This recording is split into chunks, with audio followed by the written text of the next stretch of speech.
Seja um bom ano 2022 que comece em força e com abertura. As conferências do Chiado vieram até à Culturgest, agora em modo presencial, mas para não esquecermos que ainda estamos sujeitos a confinamentos profiláticos, apresentamos também a conferência em modo azul. É uma experiência nova, vamos ver se conseguimos resultados positivos.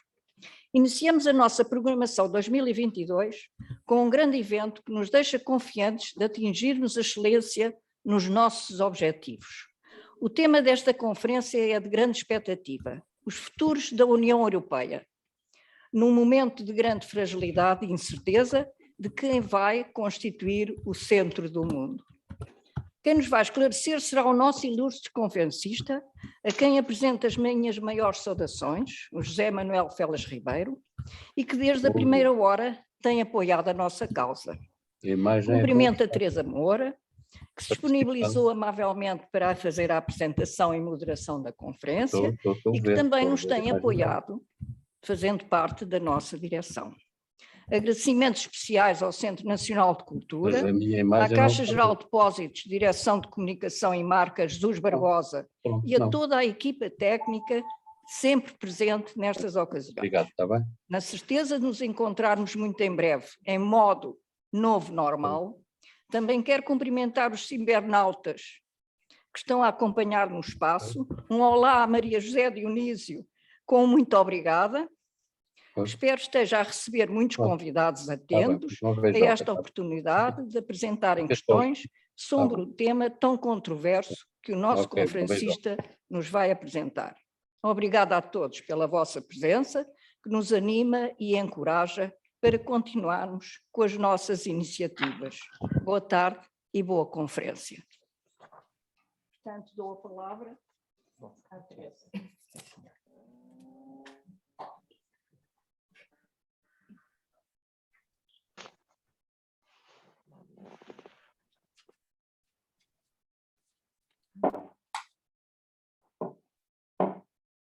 Agora.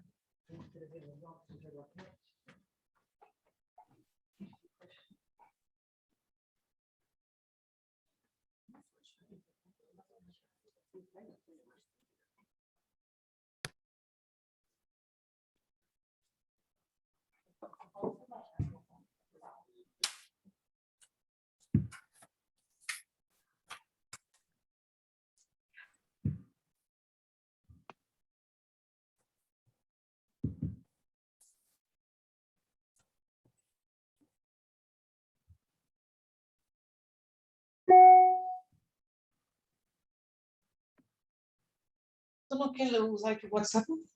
Estou a usar aqui. Ok. Mas João, o João está com medo que eu falo com máscara. Não falo. Eu tenho... Muito boa tarde. José Félix Ribeiro, portanto, enfim, não vou repetir, a Alexandra já fez os seus agradecimentos em nome da CID Sénior, em nome de todos nós, mas boa tarde, portanto, ao nosso ilustríssimo conferencista, boa tarde a todas as amigas e amigos em presença na sala e os que nos seguem via Zoom, já vi alguns, e eu iria fazer uma breve apresentação do José Félix Ribeiro, que todos conhecemos. Ele, no fundo, ele não precisa de apresentação. Eu vou apenas sublinhar aquilo que, do meu ponto de vista, julgo que é muito importante o aspecto de sublinhar neste momento. E é com muita honra que apresento, portanto, aqui nesta conferência o professor José Félix Ribeiro, estimado amigo e colega desde os tempos da faculdade. Não dizemos quantos são, mas são um bocadinho, mas não dizemos que é para não tirarem conclusões sobre as nossas idades, não é? Portanto, liga aí esse candeeiro, esse aí, não, mais esse... alto? O microfone mais alto ou se calhar põe isto mais, é isto, tem que estar mais próximo, está bem. O professor Félix Ribeiro é bem conhecido pela qualidade da sua participação abordando questões da economia nacional e internacional, estão a ouvir bem? Sendo indiscutivelmente uma autoridade marcante na área da perspectiva da economia nacional e das relações internacionais. É, de facto, uma personalidade marcante pelas características da sua reflexão. Licenciou-se em Economia pelo ISEG, então ISCEP, a velha escola da Rua do Calhas, no início dos anos 70, e doutorou-se em 2012 em Relações Internacionais pela Faculdade de Ciências Sociais e Humanas da Universidade Nova. No seu longo e diversificado percurso profissional, eu destacaria, não vou fazer Peço ou não? Eu queria nem deixar-me sequer ver o isto, resumo do pode seu ser. percurso, porque não Quer dizer, faz isto sentido, ele tudo é eu não... conhecido, mas acho que é importante destacar o seu papel sem chatear estas como crianças. subdiretor-geral durante mais de uma Eu década posso- do Departamento de as outras Perspectiva e todas Planeamento e Relações têm Internacionais passado. do conhecido e prestigiado E dizem DPP, Olha, que que o isso qual está DPP tanto beneficiou do saber do para Zé ser Félix Ribeiro e do seu trabalho incansável e sempre com aquela sua simplicidade que todos nós Mas tem conhecemos. lá realmente Também a sua intensa atividade em pós-graduações como responsável por disciplinas variadíssimas na área da perspectiva da economia internacional, nomeadamente no âmbito do Instituto de Defesa Nacional, do Instituto Universitário Militar, da Universidade Nova, da Presidência do Conselho de Ministros e de muitos outros. Isto apenas para frisar que são várias as áreas, portanto, a que ele dedica o seu pensamento e uma reflexão que depois vai aprofundando e enriquecendo. Eu julgo mesmo que posso afirmar, sem receio de ser contrariada, ou até com certeza de não ser contrariada, que em Portugal o Zé Félix Ribeiro, na área da perspectiva política nacional e relações internacional, ele é seguramente o economista português que tem, do meu ponto de vista, e tenho a certeza de todos, por isso eu disse que não tenho receio nenhum de ser contrariada, é de longe o economista português que tem a reflexão acumulada mais diversificada e mais rica das últimas 3 décadas, seguramente. E com uma característica adicional é que, por vezes, intelectuais muito sabedores e que fazem reflexão aprofundada, não deixam marca dessa reflexão. O Zé tem tido sempre a generosidade de escrever muito, de publicar e, portanto, deixa a marca dessa sua reflexão. Ainda todos os artigos que ele escreveu ao longo da vida ou livros, podemos ler hoje e são ainda sempre um valor acrescentado muito importante, mesmo depois de passado a época dos cenários a que ele se referiu. Atualmente, o Zé Félix Ribeiro é consultor da Fundação Carlos Gulbenkian, onde tem publicado também vários trabalhos de elevadíssima qualidade, que tem sido, portanto, uma mais-valia para a Fundação Carlos Gulbenkian, vendo pelas diversas publicações editadas pela Gulbenkian e da autoria do Zé Félix Ribeiro. Escreveu uma longuíssima lista de artigos e de trabalhos, todos publicados, que, sendo inúmeros, não vou, obviamente, referir, mas sublinharia apenas 3 para ilustrar a diversidade e a riqueza da sua reflexão. Escolhi estes 3, poderia ter, todos nós escolheríamos outros, porque é difícil, a dificuldade é l'embarras du choix. Portanto, eu escolhi O Futuro da Europa no Mundo Turbulento, em 2005, A Prosperidade e Inovação das Regiões dos Estados Unidos da América, de 2006, A Globalização e as Crises Financeiras, a crise do subprime, em 2009, portanto, referi estes 3. E não posso também deixar de referir que publicou recentemente nos últimos anos, não é? Portanto, no final da década de 10 deste século, publicou 2 interessantíssimos livros que seguramente muitos conhecem, com que eu me deliciei e que, do meu ponto de vista, constituem um marco incontornável ao nível da reflexão prospectiva deste século.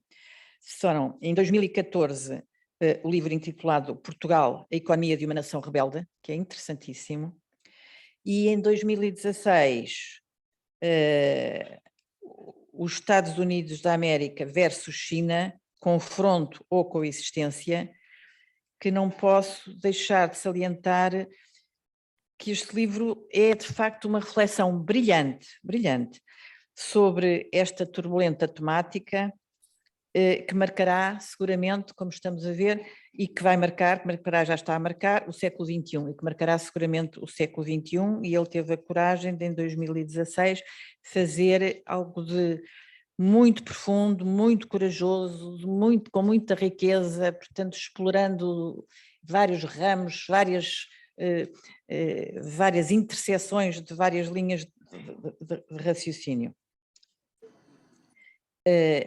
E, portanto, para não estar, portanto, para que possamos aproveitar ao máximo a exposição do José Félix Ribeiro, eu daria agora a palavra, portanto, ao Zé, que tão generosamente aceitou partilhar connosco as suas reflexões sobre os futuros da Europa neste mundo em profundíssima mutação. Muito obrigada, Zé.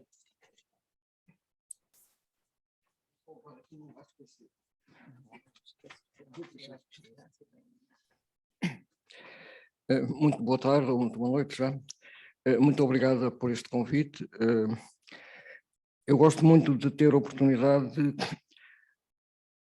explicar, ou seja, não é trazer conclusões, mas é explicar como é que eu vejo.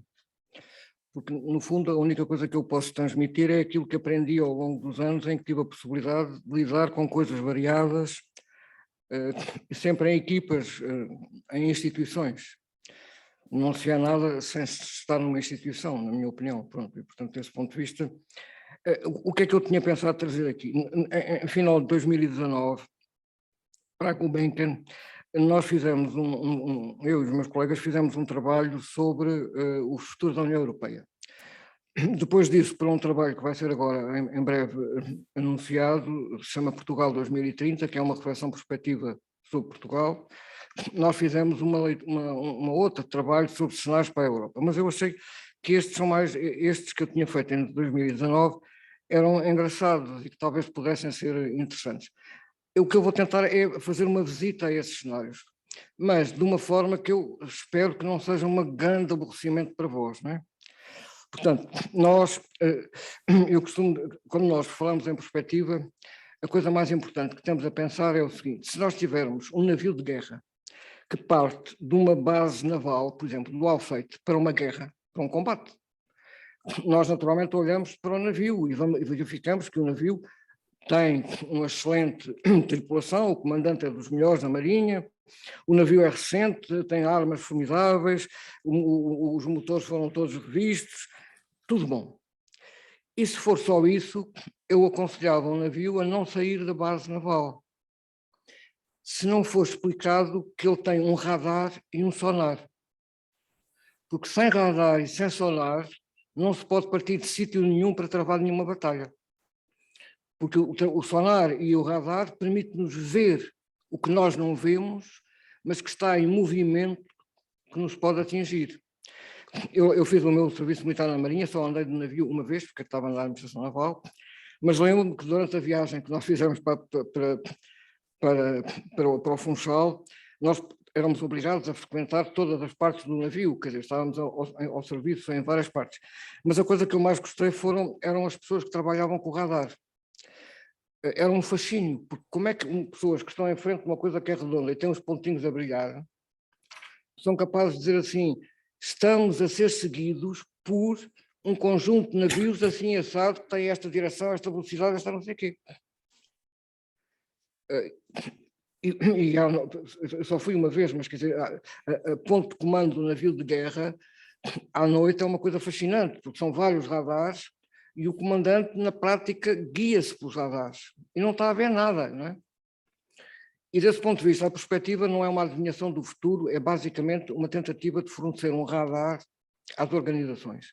Uma maneira de ver o que está em movimento, que nós não vemos, mas que tem uma direção, ou pode ter. A função do radarista é dizer está em movimento, a esta velocidade, dirige-se aqui e é ou não é um risco para nós, não é? E, portanto, a perspectiva só serve para isso, não é? Quando se pega na União Europeia, nós estamos a pegar na coisa mais importante para Portugal. O mundo é muito interessante, o mundo é muito variado, mas Portugal está completamente dependente do que for a União Europeia. Pronto, colocámos-nos nessa posição e agora temos que olhar e temos que tentar perceber em que direção é que vai a União Europeia. Sendo que por 2 vezes, na sua fundação, antes até, e no seu alargamento, quem deu direção à União Europeia foram os Estados Unidos. Em primeiro lugar, quando decidiram que a Alemanha não podia ser ruralizada, mas tinha que ser, de novo, uma grande potência industrial próspera, e em segundo lugar tinha que ser rearmada para responder ao avanço soviético. Isto quando se tinha acabado a Segunda Guerra Mundial há pouco tempo, não é? Isso foi uma orientação americana, o país foi a NATO, etc, etc. E depois, quando acabou a União Soviética, quando ela implodiu, uma das preocupações centrais dos Estados Unidos foi o que é que vamos fazer àqueles países todos que estão entre a Alemanha e a União Soviética. Porque ela, digamos, implodiu, já não tem capacidade nenhuma para organizar aquela zona, e o que é que nós vamos fazer? E a opção americana foi muito curiosa e que nos deixa perplexos. Foi dizer que as instituições que funcionaram na Europa na Guerra Fria, a CEE e a NATO, iam ser os organismos que, no pós-Guerra Fria, iam tentar dar estabilidade à Europa. E, portanto, o alargamento da União Europeia foi sempre precedido pela adesão à NATO de todos os países. Portanto, o alargamento foi uma decisão americana que moldou o futuro da Europa. Pronto. E, portanto, nós, quando falamos da Europa, temos sempre que ter uma ideia do que é que os Estados Unidos podem querer. Esta parte desta intervenção, eu não vou fazê-lo, porque é aquilo que eu chamo o mundo em transformação, que é outra interrogação, que é o que os Estados Unidos, todos nós percebemos, que estão a atravessar um período difícil, porque não sabem muito bem o que é que vão de fazer. Basicamente, escolhem o mais simples, quer dizer, a China e a Rússia são os nossos adversários, são iguais, são os nossos adversários principais. É sempre muito arriscado ter 2 adversários ao mesmo tempo, não é? Porque uma das coisas que pode acontecer é que só vamos reforçar a relação entre eles e, portanto, acabar por ter um resultado mais poderoso contra nós do que antes, não é? E, portanto, nos Estados Unidos não há ninguém que diga outra coisa, que não seja 2 inimigos principais. E desse ponto de vista, que isso é uma estratégia muito desgastante. Pronto, mas nós não temos neste momento nenhuma referência, não há nenhum país que possa ser. Para mim, o país mais inteligente do mundo é o Japão. Pronto, mas isso é a minha opinião pessoal, não é para aqui chamada, não é? Não é um grande país, não é um país líder, mas é um país muito inteligente. Pronto, mas então o que é que eu ia tentar dizer? Dizer assim, nós... peço desculpa, por favor.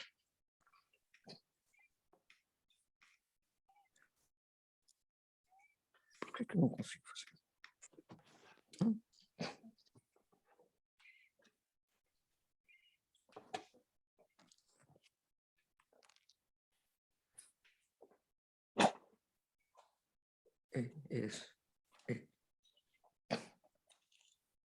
Desculpem, é um pouco mais disso.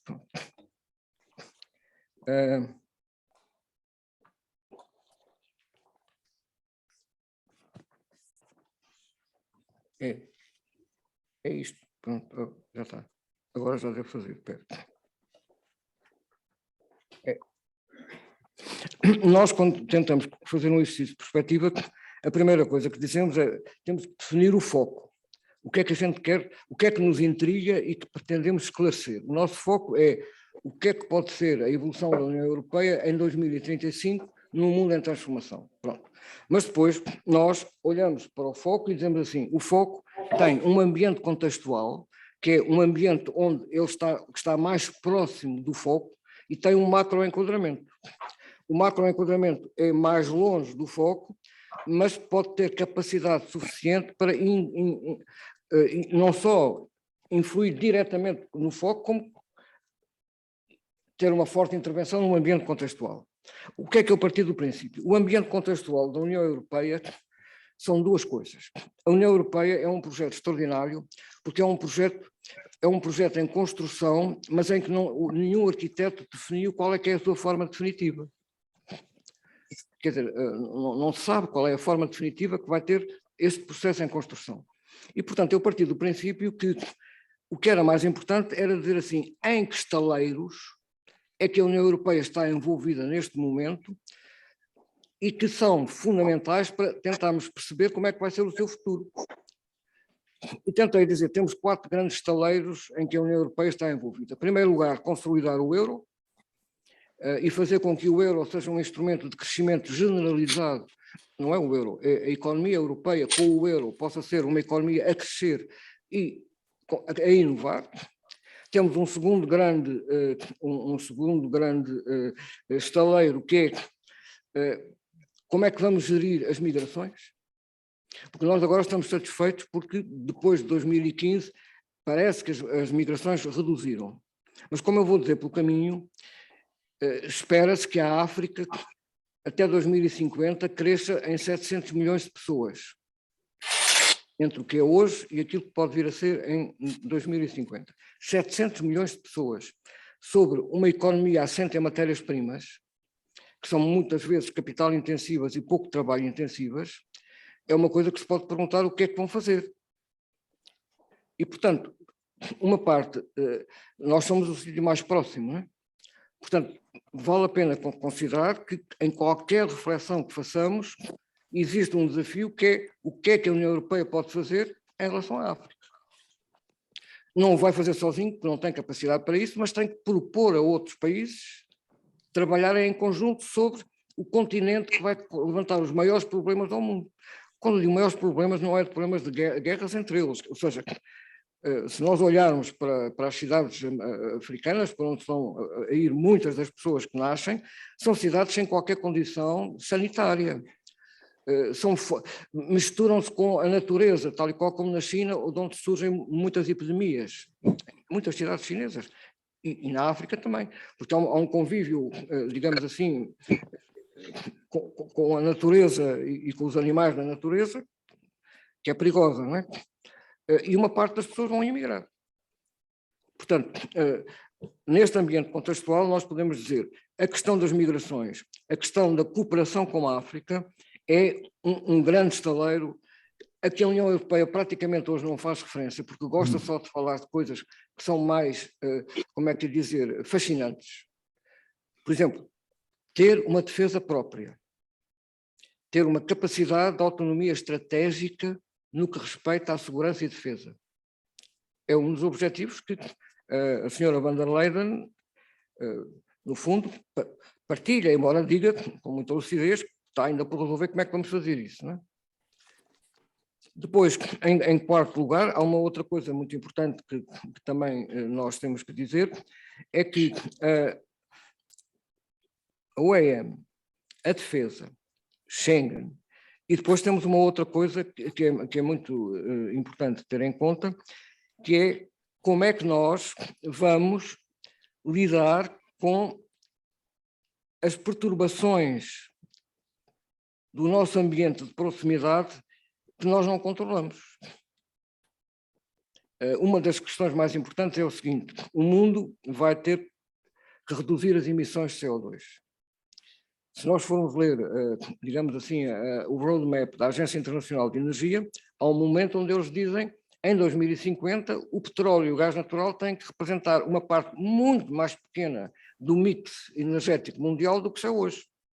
Mas se nós olharmos para os sítios onde estão concentradas as reservas maiores de petróleo e de gás natural, que vão ter que ser, digamos assim, em parte deixadas de explorar, tirando os Estados Unidos, a Rússia e pouco mais, todos os países que estão por cima dessas grandes concentrações são sociedades muçulmanas. E vai ser interessante explicar às sociedades muçulmanas, cujos Estados vivem das rendas e do que vendem de petróleo e gás natural, que para salvar o planeta eles têm que deixar de viver à conta do petróleo e do gás natural. Vai ser uma tarefa difícil de explicar. A União Europeia assumiu como responsabilidade liderar o mundo para um novo sistema energético mundial. É um estaleiro daqueles estaleiros que, não sei se estou a ser claro no que estou a tentar dizer. Portanto, o ambiente contextual da Europa é, primeiro, grandes estaleiros em que ela se está hoje a comprometer para se distinguir o mundo. E depois uma outra coisa que é, alguns dos Estados que compõem a União Europeia têm estratégias nacionais. Outros, coitados, já deixaram de ter há muito tempo, não é? Mas há países da União Europeia que têm estratégias nacionais. E como é que essas estratégias nacionais se vão articular para que esses estaleiros corram bem? Estão a ver? Isto eu chamo o ambiente contextual. Eu vou só trabalhar sobre isto. Porque a outra parte, que é o que é que podem fazer os Estados Unidos, o que é que pode fazer a Rússia, o que é que vai acontecer à Ucrânia, essas coisas todas que rodeiam, são coisas que eu não vou poder abordar aqui. Portanto, peço só para explicar este ponto de partida. Não é? O que está aqui é dizer assim, nós temos a defesa, a zona euro e as migrações, e o alargamento, embora o alargamento hoje seja menos importante, são estaleiros da União Europeia e que estão no seu ambiente contextual. Mas depois olharmos para a volta, há muitos atores que têm influência naquilo que possa acontecer na Europa. Por exemplo, os Estados Unidos, na defesa, são uma componente fundamental. Quando passamos para a zona euro, o dólar é o rival do euro, não é? E aquilo que os americanos façam em termos de macroeconomia tem um impacto enorme sobre nós, não é?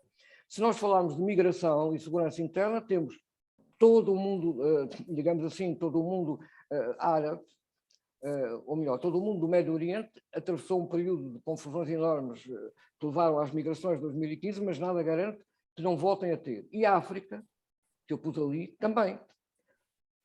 Depois, na parte mais do alargamento, a Ucrânia, portanto, a Europa, a certa altura, decidiu chamar a Ucrânia para o seu campo, embora nunca assumindo claramente que ela iria ser da NATO. Os russos têm uma longa tradição diplomática e são bons observadores. E com certeza que se deram conta que todos os países que entraram para a União Europeia, vindos da Europa do Leste, primeiro entraram para a NATO. E, portanto, quando ouvem falar em que a União Europeia estende a mão à Rússia, eles pensam uma determinada coisa e ficam piores que uma barata. Pronto. Portanto, os Estados Unidos, a Rússia e a China são um triângulo global que não tem direta influência em nós, ponto por ponto, os Estados Unidos até são quem tem mais, não é? Mas o que se passar entre estas três entidades vai marcar todo o contexto em que a União Europeia vai construir os seus estaleiros. E, portanto, eu não vou falar nada disto de fora, estão a ver, e vou só concentrar-me na parte da União Europeia. Pronto. É o que eu dizia, que isto é muito chato, pronto, mas eu não sou capaz de explicar dessa maneira, peço desculpa. Ok. Tradicionalmente, o sistema europeu tinha três grandes atores, a Alemanha e a França, desde a sua fundação, e o Reino Unido, que entrou, digamos, na CEE em 1973, não é? Depois, estas três potências tinham fora os Estados Unidos, que também são uma potência europeia, embora não sejam um país europeu, mas devido às questões de segurança partilham das questões europeias, e a Rússia, que está fora, mas está sempre a olhar para aqui para perceber o que é que se pode passar e como é que ela pode também influir. É interessante que a Europa fez 3 alargamentos e cada um desses alargamentos foi feito em torno de um destes polos, embora nós nunca tenhamos apercebido dessa maneira. O alargamento a sul, em que nós nos incluímos, foi um alargamento em torno da França. Ou seja, foi a França que foi a madrinha desse alargamento, no tempo do presidente Delors, não é? Quando, nos anos 90, os países nórdicos que faltavam integrar, portanto, a Suécia e a Finlândia entraram, elas entram para o espaço do Reino Unido. E depois, quando, digamos, acaba a União Soviética e o leste fica, enfim, numa situação dramática em que se encontrava, a União Europeia alargou ao leste. E quando alargou ao leste, a Alemanha é central. Portanto, os 3 alargamentos da União Europeia percorreram os 3 países fundamentais, não é? Ora, hoje, o Reino Unido saiu, e o que eu ia tentar agora dizer é que eu vou saltar por cima disto, porque eu depois tentei explicar coisas, quer dizer, a implosão da União Soviética foi importante para a Europa por causa da reunificação da Alemanha, e depois por tudo o que veio a seguir, não é? Mas a reunificação da Alemanha forçou a Europa a tomar um conjunto de decisões e de avanços, não é? Um primeiro é a União Económica e Monetária, portanto, quer dizer, convencer os alemães a entregarem no altar da integração europeia uma das coisas mais preciosas que eles construíram, que era o marco, e aceitar que passariam a ter uma moeda comum, uma moeda, o euro. Segundo, o alargamento à Europa de Leste e Sudeste, que já também referi, e por outro, a consolidação do espaço Schengen. É curioso, portanto, foram 3 coisas que foram feitas. Isto é o alargamento.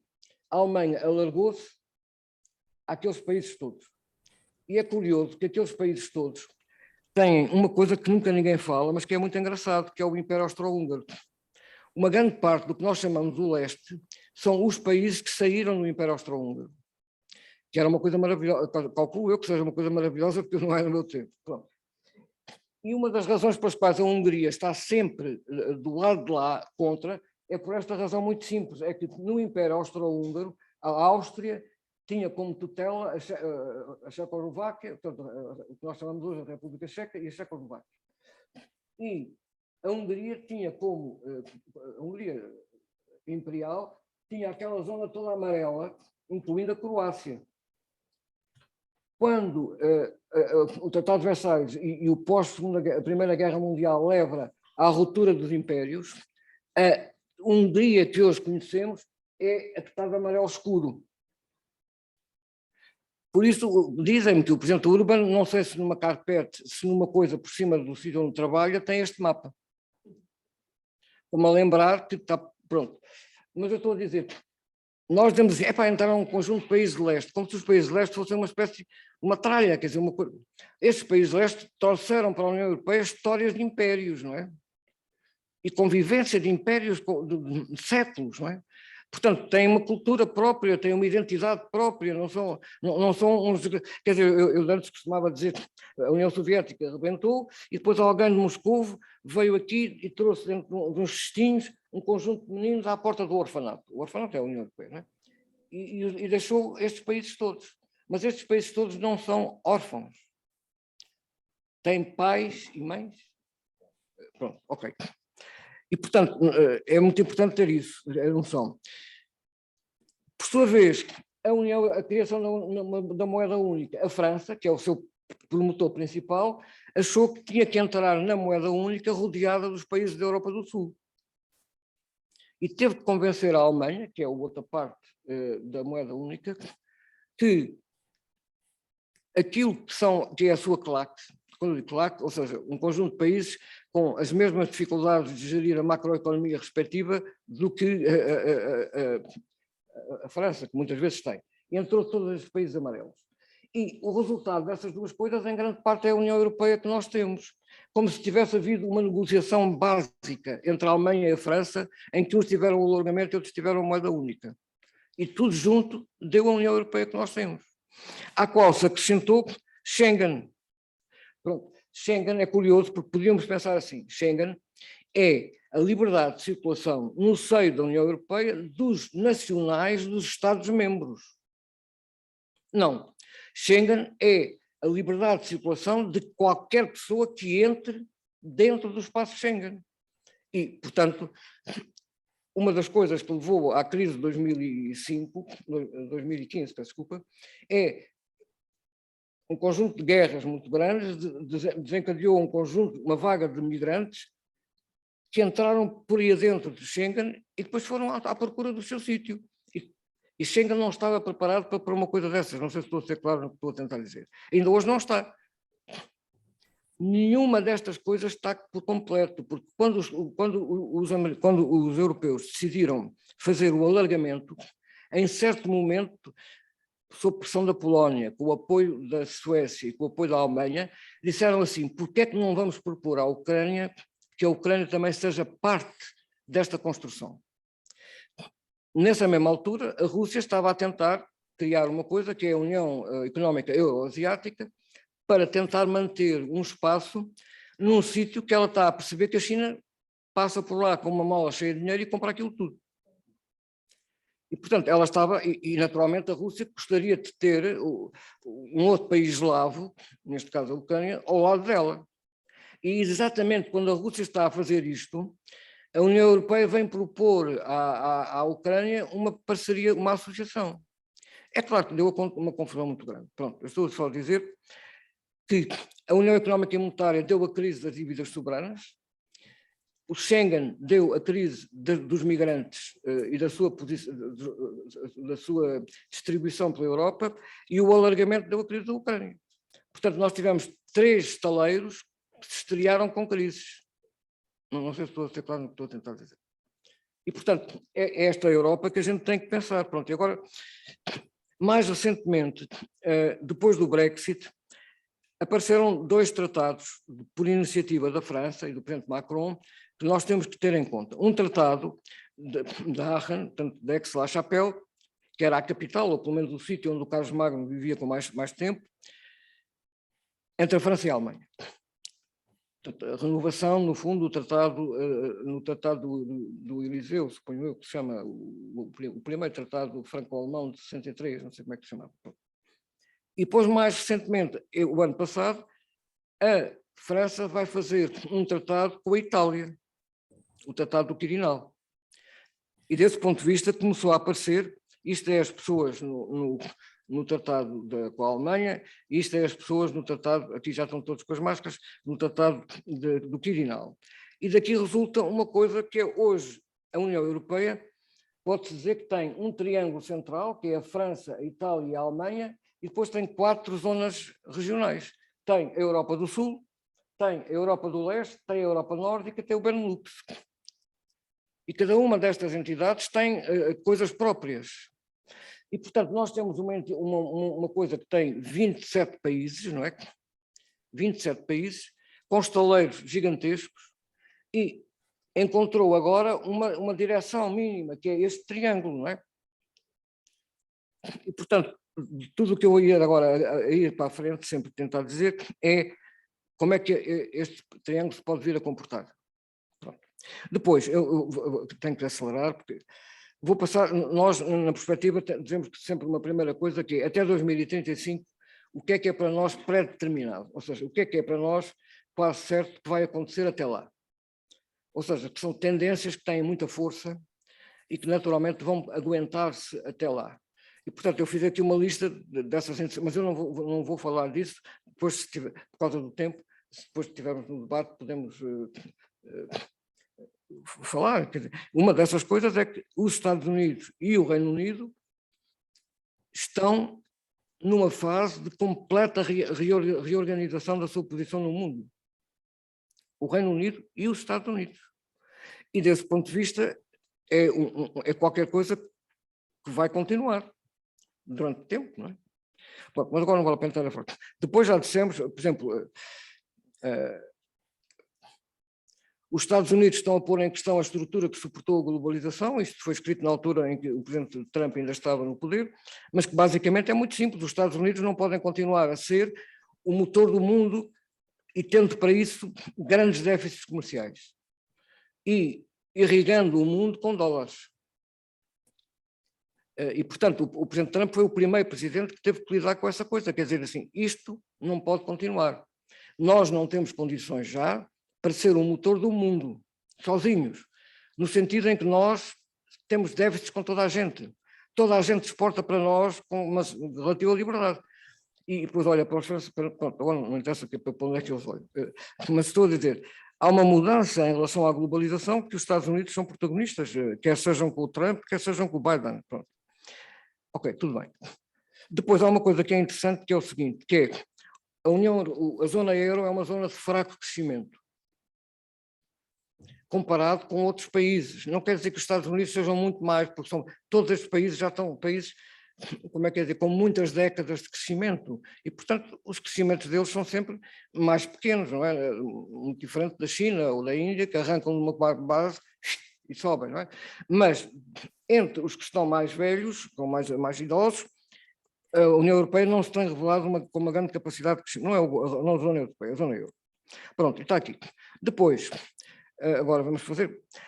O que eu tentei foi dizer assim, nós para construir cenários tentamos identificar um número limitado de grandes incertezas que, conforme forem resolvidas, assim também o resultado final do nosso foco é diferente. E o que é que eu fui buscar? Fui considerar que as grandes incertezas da União Europeia é o futuro de 3 dos seus estaleiros. E, portanto, fui dizer assim, porque a União Europeia tem duas dinâmicas que a caracterizam. Uma dinâmica que eu chamo funcionalista, que é aumentar o número de funções cuja responsabilidade passa para a União Europeia. E os Estados transferem. E, ao mesmo tempo, uma dinâmica expansionista em termos de composição em membros. Portanto, neste momento, é com 27 Estados, vindos dos mais diversos sítios, com as mais diversas histórias, que vai ser necessário a União Europeia gerir os seus estaleiros. Pronto. Portanto, aqui, eu diria, a primeira incerteza crucial é a segurança e defesa. A segunda incerteza é a gestão das migrações. E a terceira incerteza é a composição, organização e funcionamento da OEM. Considerei que estas eram 3 grandes incertezas para o futuro da União Europeia. Conforme ela souber resolver estas incertezas, assim ela será. Porque o que eu penso, e isso é um ponto de partida com o qual podem estar completamente em discussão, a União Europeia é uma construção para a qual não se conhece arquiteto, ou seja, para a qual não se conhece o plano de um arquiteto de início. E, portanto, mas é uma entidade muito dinâmica, está sempre em estaleiros no sentido de ganhar mais funções e de expandir-se para mais membros. E desse ponto de vista é um ser vivo, ou seja, é uma entidade, mas nós não sabemos como é que ela vai resolver a segurança e defesa, nem as migrações, nem... E então o que é que nós tentámos fazer para cada uma destas coisas? Dissemos assim, dentro desta metodologia, para cada uma destas 3 incertezas, eu posso dizer que cada uma delas pode evoluir de 3 maneiras diferentes. Ela pode dizer assim, o processo de construção em cada estaleiro dá origem a uma transferência funcional máxima para a União Europeia no conteúdo previsto e que seja integrador. Depois, o segundo é o processo de construção dá origem a um recuo das ambições de transferência funcional por forma a incluir o maior número possível de Estados. E terceiro, o processo de construção dá origem a um mecanismo de centrifugação. Há um grupo que vai fazer tudo e os outros, paciência, andam à volta, pronto.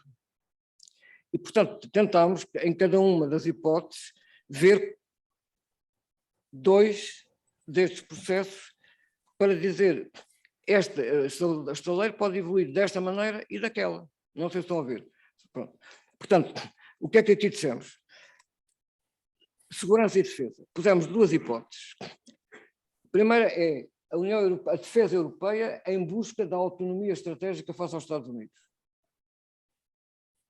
E a segunda, a defesa euroatlântica com um pilar europeu organizado dentro da NATO. Esta ideia já foi muito focada há muito tempo, não é?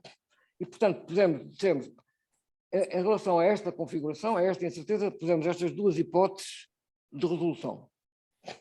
Podíamos ter escolhido outras, mas eu estou a dizer, um exercício de perspectiva pode ser sempre alterado e corrigido, desde que seja explicado como é que foi feito.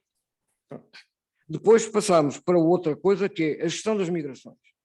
Uma hipótese abrangente é dizer assim, Schengen continua a ser, como é, um espaço aberto a toda e qualquer pessoa do mundo que queira lá entrar, desde que respeite certas condições. Mas, para ser isso, o Schengen tem que ter um reforço de organização muitíssimo superior àquilo que tem. E, portanto, nós tem que ter uma política comum de asilo e de imigração, tem que ter um controle de fronteiras comum e de cooperação na segurança interna forte, e tem que ter uma ajuda ao desenvolvimento reforçada, porque senão o que acontece é que a União Europeia, junto com outros países, não vão ser capazes de resolver o que é que vão fazer as centenas de milhões, as centenas, não sei se são 2 ou 3, africanos que não vão encontrar maneira de viver em África. E desse ponto de vista, é uma política abrangente, quer dizer, ou seja, é uma coisa a levar a sério. A outra hipótese é recuar e dizer assim, não, a gente enganou-se. Schengen vai ser só para os nacionais dos Estados-membros. E depois, quanto ao resto, cada país trata como puder. E não há cá esta coisa de virem as pessoas entrar por aqui fora, entraram por um sítio e depois vão todos parar à Alemanha e à Suécia, não? Mas estão a ver, aqui combinámos uma coisa muito forte com uma coisa muito fraca, que é recuo. Depois,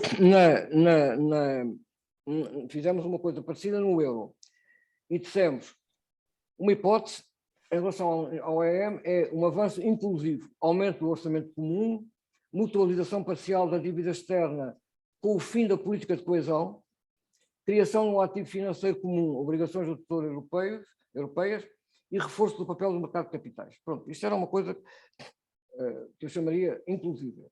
A outra hipótese é dizer, vai ser a 2 velocidades. Vai ter aquilo tudo para um grupo que inspira confiança para aplicar e depois tem um conjunto de países à volta. Se é com moeda, os americanos fizeram isso no Pacífico, não é? O dólar era a moeda comum do Pacífico, não é? Tudo era transacionado no Pacífico em dólares, não é? E não havia moeda única. Quer dizer, portanto, o euro pode funcionar como uma moeda comum também. E, portanto, pusemos estas 2 hipóteses, estão a ver? E depois combinámos isto desta maneira.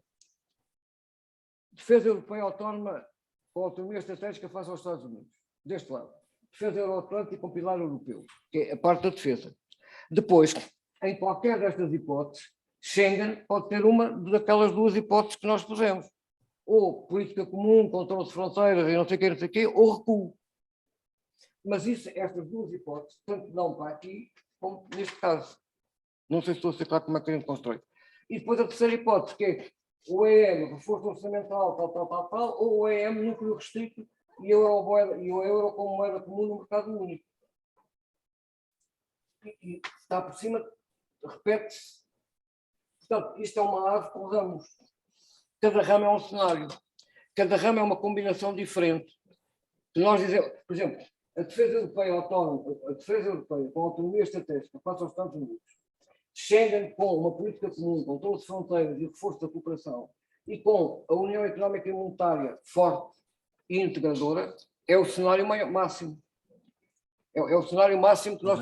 É que as pessoas nos eu peço desculpa. Mas estão a ver.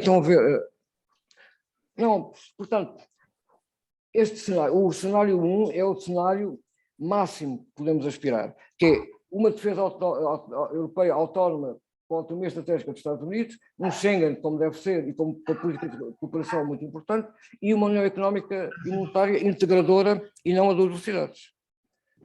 Isso chamamos nós o cenário 1. O cenário 8 é o completo contrário disto, porque é a defesa euroatlântica com pilar europeu, Schengen para os nacionais dos Estados-membros e um euro a 2 velocidades. E depois há cenários intermédios. Eu aqui tenho 8 hipóteses. Notem, eu tenho aqui 8 hipóteses para tratar e para chegar a 4 cenários. Não vou tratar 8, nunca mais sair daqui. Mas eu estou só a tentar explicar a construção desta árvore é que é para nós o fundamental. Onde é que ele está a fazer isso? Cada ramo da árvore, Está em direto. é uma dinâmica própria. Acho que E é diferente nos seus resultados. Aqui. E depois, mesmo só para acabar, nós temos que escolher nós fazemos sempre o seguinte: o primeiro cenário e o último, esses 2 cenários têm sempre que ser trabalhados, para não termos surpresas, não é? Os cenários só nos servem para isto. Nós estamos no navio, o navio está a andar, e de repente o comandante tem que saber, digamos assim, para onde é que vai navegar. E desse ponto de vista, ele precisa de ter digamos, um leque de para poder escolher. Os cenários são uma forma de ajudar as escolhas. Na prática, nós, no DPP, o que fazíamos era assim, cenário 1, escolhíamos o cenário 1, o cenário 4, o cenário 6, 5 e o 8. E depois íamos ver como é que Portugal podia sobreviver em cada um destes cenários. Estão a ver? Porque Portugal não tem influência nenhuma nessas coisas. Portugal não tem influência absolutamente nenhuma para nós. A União Europeia é uma grande bazuca. Pronto, está a andar. E é o modelo social europeu. O modelo social europeu é uma grande bazuca. Pronto.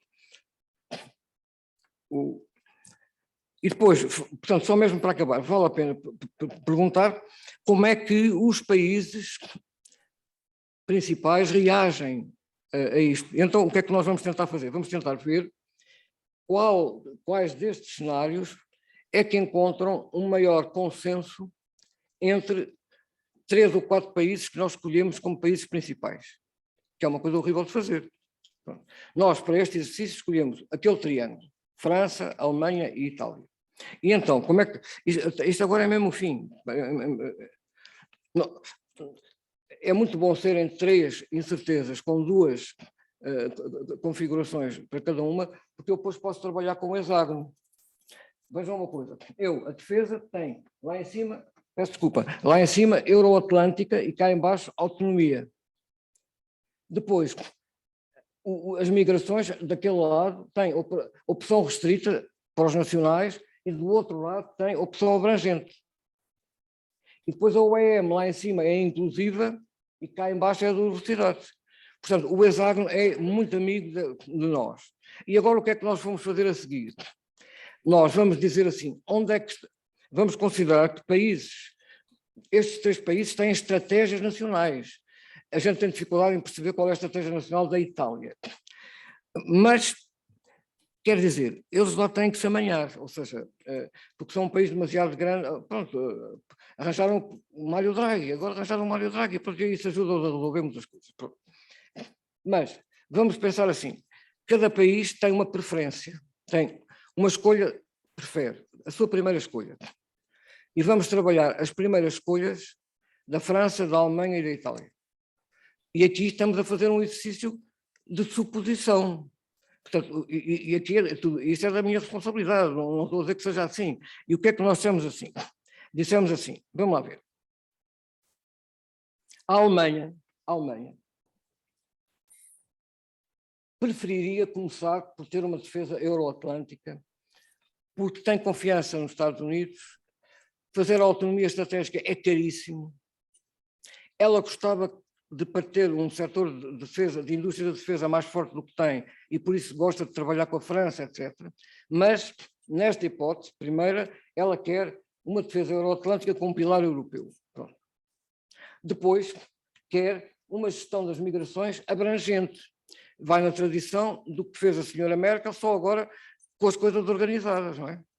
Porque ela tem, hoje, uma população muito envelhecida, muito poucos jovens, e uma população em idade ativa envelhecida. E, portanto, não são os jovens só que ela precisa de pessoas de 30, 40 anos para trabalhar. Portanto, ela quer um Schengen grande. E depois eu digo assim, ela, em primeira escolha, gostava de ter uma União Económica e Monetária a 2 velocidades. Porque não se sente com capacidade de salvar todas as pessoas. Porque já quando a gente fala em salvar alguém na União Europeia, já se percebe que os alemães pagam, não é? Uma parte. E eles sabem isso, não é? Os franceses inspiram a ideia, não é? Hoje já são contribuintes líquidos, mas durante muito tempo não foram, ou eram minoritários. Portanto, davam as ideias e os alemães pagavam. Bom, eu diria assim, isto é a primeira escolha dos alemães. Agora vamos ver qual é que podia ser a primeira escolha dos franceses. E eu diria assim, a França quer a União Económica e Monetária inclusiva. Como, aliás, já teve o cuidado, o Macron e o Draghi, de fazerem um texto no Financial Times a explicar o que é que querem da União Económica e Monetária, que é, à uma sua maneira, eu até tinha trazido aqui no meu coisa de apoio, digamos, o artigo, não é? Portanto, quer a UEA. Depois, A França, neste momento tem 2 partidos de extrema-direita. E a questão das migrações é uma coisa muito complicada de gerir em França. E pode-se dizer que a preferência que ela daria era recuar no Schengen e dizer assim, o Schengen é uma coisa para os nacionais dos Estados-membros. E depois cada país trata de definir quem é que aceita de fora. E depois quer a defesa, a autonomia estratégica face aos Estados Unidos. Se pusermos agora a França, que está aqui, ao lado da Alemanha, que está ali, percebemos que elas não se tocam. Não se tocam, são completamente justapostas. Eu não posso fazer uma construção assim, não é? Agora vou pensar, notem, e portanto o que é que isto diz? Isto não diz que é impossível, diz assim, a primeira preferência dos países não é aquela que vai vencer. Os países vão ser obrigados a fazer compromissos. Porque todos eles precisam da União Europeia. Bom, e então, depois fizemos a Itália. A Itália é muito engraçada porque a Itália é o Atlântico. Eu costumo dizer, as pessoas acham que o Draghi é um europeísta. Eu acho que o Draghi é é um italo-americano. Trabalhou na Goldman Sachs, é um homem de cultura anglo-saxónica, não é. E portanto, a Itália quer a NATO, quer os americanos, depois quer uma União Económica e Monetária inclusiva. E depois, como há imensa gente a chegar à Europa por via de Itália, ela quer um Schengen organizado. Porque ela não quer estar naquela situação em que entram pela Europa e depois não se sabe para onde é que eles vão e ficam todos em Itália. Porque os alemães ou os outros não os aceitam. Não sei se estou a ver o que estou a tentar dizer. Portanto, a Itália está ali, naquele sítio. E, portanto, se nós olharmos de repente para o triângulo, para o nosso triângulo, é isto que a gente encontra. As primeiras preferências impedem a construção do que quer que seja. Não sei se estou a ver o que estou a tentar dizer. Não, do que seja eu estou a dizer. Não permitem construir uma coisa, quer dizer... Agora, isto é o que eles sonham de noite. Agora, eles quando acordam, têm que se adaptar. E agora vamos à procura de como é que eles podem adaptar. E então, tentamos fazer uma coisa a dizer assim. Bom, vamos começar por dizer assim. A Alemanha optaria por acompanhar a França numa defesa autónoma, que é a questão fundamental para a França. Depois, a França aceitaria uma União Económica a 2 velocidades, desde que a Alemanha a aceitasse no núcleo central, não obstante as suas dificuldades. E a França apoiaria uma opção abrangente da gestão das migrações e uma coisa que tenha a África, porque ela está interessada nisso. E, portanto, na prática, o que é que resultaria daqui? Resultaria que a França e a Alemanha passavam a estar sobre o mesmo losango. Não sei se estão. Que é a máxima convergência possível. Agora vejam uma coisa, a Alemanha não fez grandes cedências. A Alemanha só mudou de lá de cima do Euroatlântico para a defesa, não é? Porque as outras duas coisas são coisas alemãs. Ou seja, a França, nesta hipótese, integra-se numa posição de fraqueza. E, pronto, mas temos uma hipótese. Agora vamos ver Itália, porque os italianos são extraordinários, os italianos são uma coisa maravilhosa. E então, o que é que este alinhamento França-Alemanha deixaria de fora a Itália? Porque a Itália está lá em cima, não é? A Itália quer o euro forte, quer o Schengen forte e quer o Euroatlântico. E estes acabam por fazer uma coisa diferente. E então, o que é o jogo da Itália? O jogo da Itália é dizer assim, nós somos a favor do seguinte, nós queremos a UE inclusiva, as migrações abrangentes e aceitamos a defesa autónoma. E, portanto, a Itália passou a estar assim. Não sei se estou a ser claro o que estou a tentar dizer. E a França olha para aqui e diz assim, olha, isto é uma bela ideia. E a França diz assim, olha, também faço isso. E a França e a Itália juntam-se. Agora, nesta hipótese, os alemães ficam numa posição muito difícil, que é como é que eu vou gerir, não é? Como é que eu vou gerir? Como é que os alemães vão gerir uma União Económica e Monetária inclusiva? Que a França e a Itália agora já querem. Sempre. Não, ou seja, pronto, isto é o que eu tinha para apresentar, estão a ver, não serve para nada, como veem, ou seja, mas nós, por aqui, podemos pensar um bocadinho melhor quais é que são daqueles 8 cenários, aqueles que mais... Porque vejam, este cenário é o primeiro cenário, é o cenário 1, que é uma defesa autónoma, um EM inclusivo e um Schengen abrangente. Portanto, conseguimos chegar aqui, partindo de opiniões iniciais diferentes, ao cenário mais complicado para a Europa. Não sei se estou a ver o que estou a tentar dizer. Portanto, não há aqui um preconceito contra a União Europeia. Agora, era assim, não tenho mais nada para dizer. Ou seja, a minha ideia básica é assim, nós temos vantagem em ter uma coisa destas, porque periodicamente nós revisitamos isto tudo e vemos como é que os países estão a atuar, percebemos como... Quer dizer, isto devia ser feito numa coisa multidisciplinar e multi-institucional, mas não é. Mas temos uma base e trabalhamos sobre esta base e renovamos-la. Por exemplo, não metemos aqui o clima e a energia. Quando isto foi feito, não havia ainda... Agora, vocês vejam esta coisa que é assim.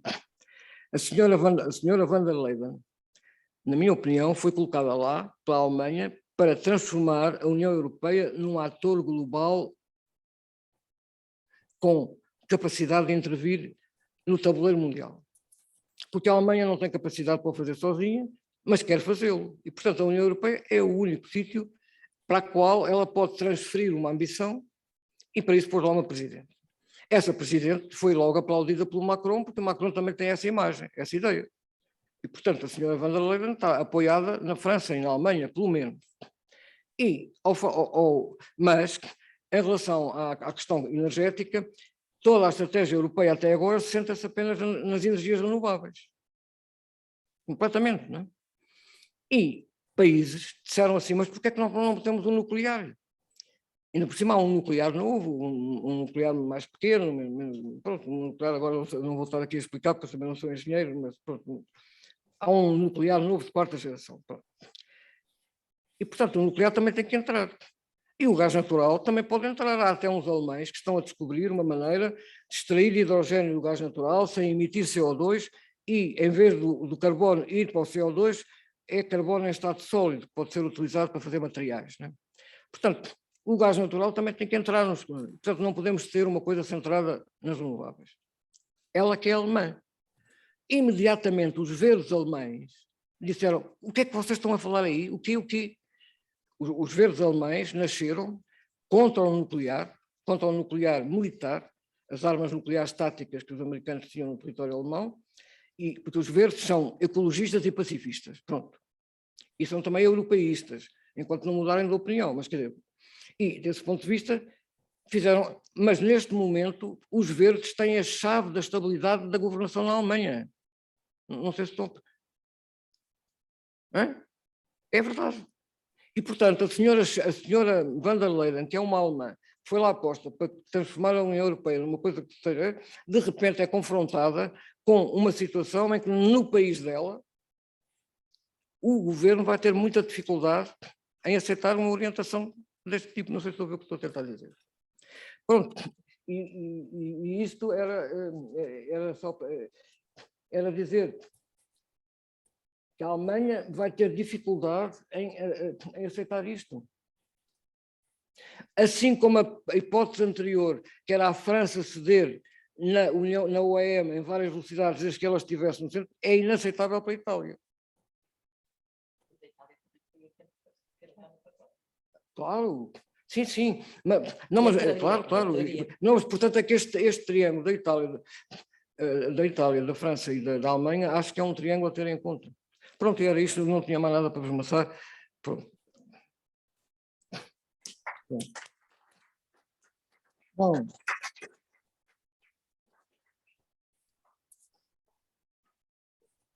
Eu não disse quais é que são os futuros da União Europeia, apenas tentei dizer que para pensar isso temos vantagem em ter uma coisa organizada.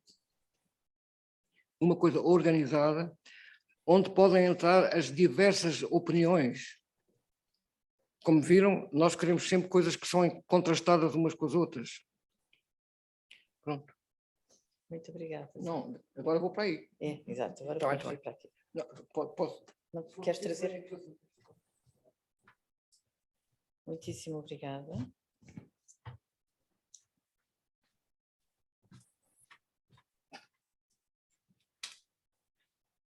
E eu, portanto, iria ao longo do... Precisaríamos de fazer como é que está o mundo, a evoluir, não é?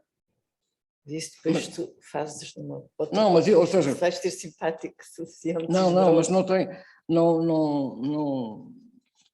se pode fazer tudo no mesmo dia. Claro. Antes de passar... eu iria passar a... Podemos começar o debate. Sim, isto tem som? Tem. Pronto.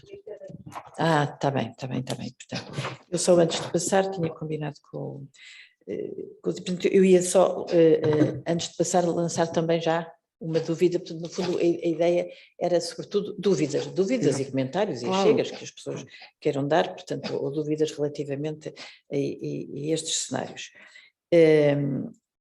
E a minha dúvida concreta... pronto, não, mas está bem, não, mas pronto.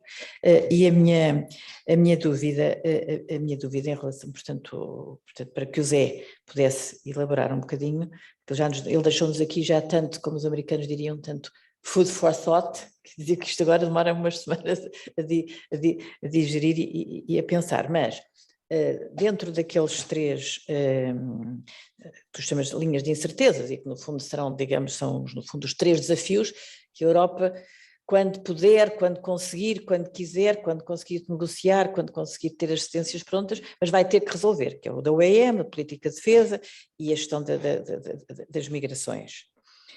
Eu diria que talvez o primeiro, e gostava de ter a tua opinião, portanto, e é uma dúvida que eu tenho, gostava de ter a tua opinião, é que talvez o primeiro, são todos difíceis, são os três difíceis e acabará por ter que haver um trade-off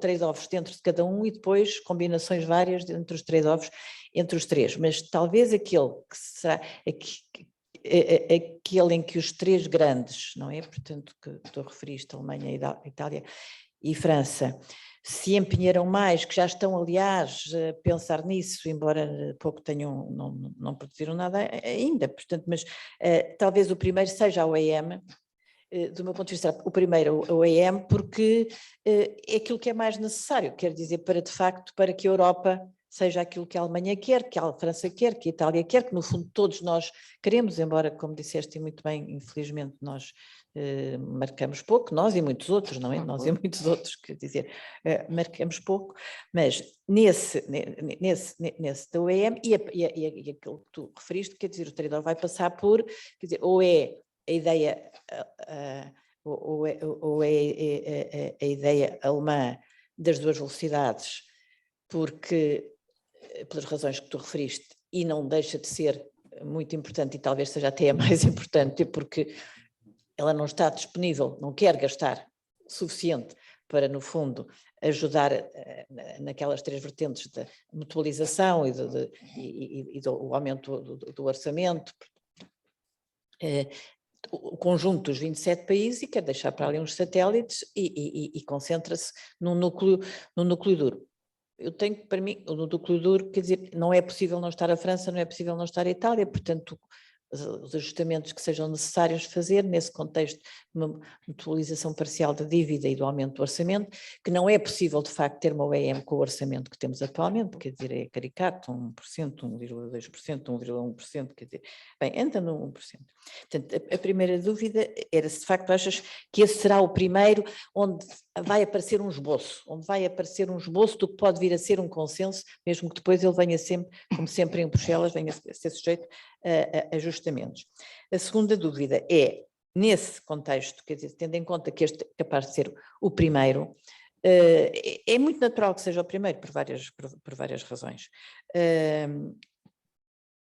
Será que é possível, porque o mais provável é que tenha que ser uma Europa a 2 velocidades, ou se calhar até a 3, não sei, portanto, mas não interessa, mas nunca a inclusiva, mas provavelmente nunca, muito provavelmente nunca a inclusiva. E a minha dúvida é a seguinte: será que poderíamos cautelar, ou que seria possível pensar, ou ir pensando em mecanismos para uma futura, que tinha sempre, isso pelo menos teoricamente tem que sempre ficar definido, pensar é se é viável do ponto de vista prático ter mecanismos para uma futura integração dos satélitezinhos que ficam à volta do núcleo duro, e esses satélitezinhos, quer dizer, se não houver mecanismos que permitam depois uma futura integração no núcleo duro, quer dizer que esses satélitezinhos vão ficar sempre num patamar de inferioridade crescente. Cada ano que passa, cada vez estão mais longe de poder, e depois até que chega um momento em que será completamente impossível, terão atingido níveis de dívida, etc, etc, e estarão cada vez mais longe do centro, estão ali, dão-lhes a graça de poderem pagar entre eles, só entre eles, em escudos. Portanto, quer dizer, é um grande recuo para esses países, é um grande recuo em termos do EM. Pronto, e seriam essas duas dúvidas, e talvez, não sei como é que tu queres, se queres agora primeiro talvez ver algumas perguntas. Faz favor. Já estamos aqui com uma pergunta. O Alberto, desculpa. E está ali também já não foi.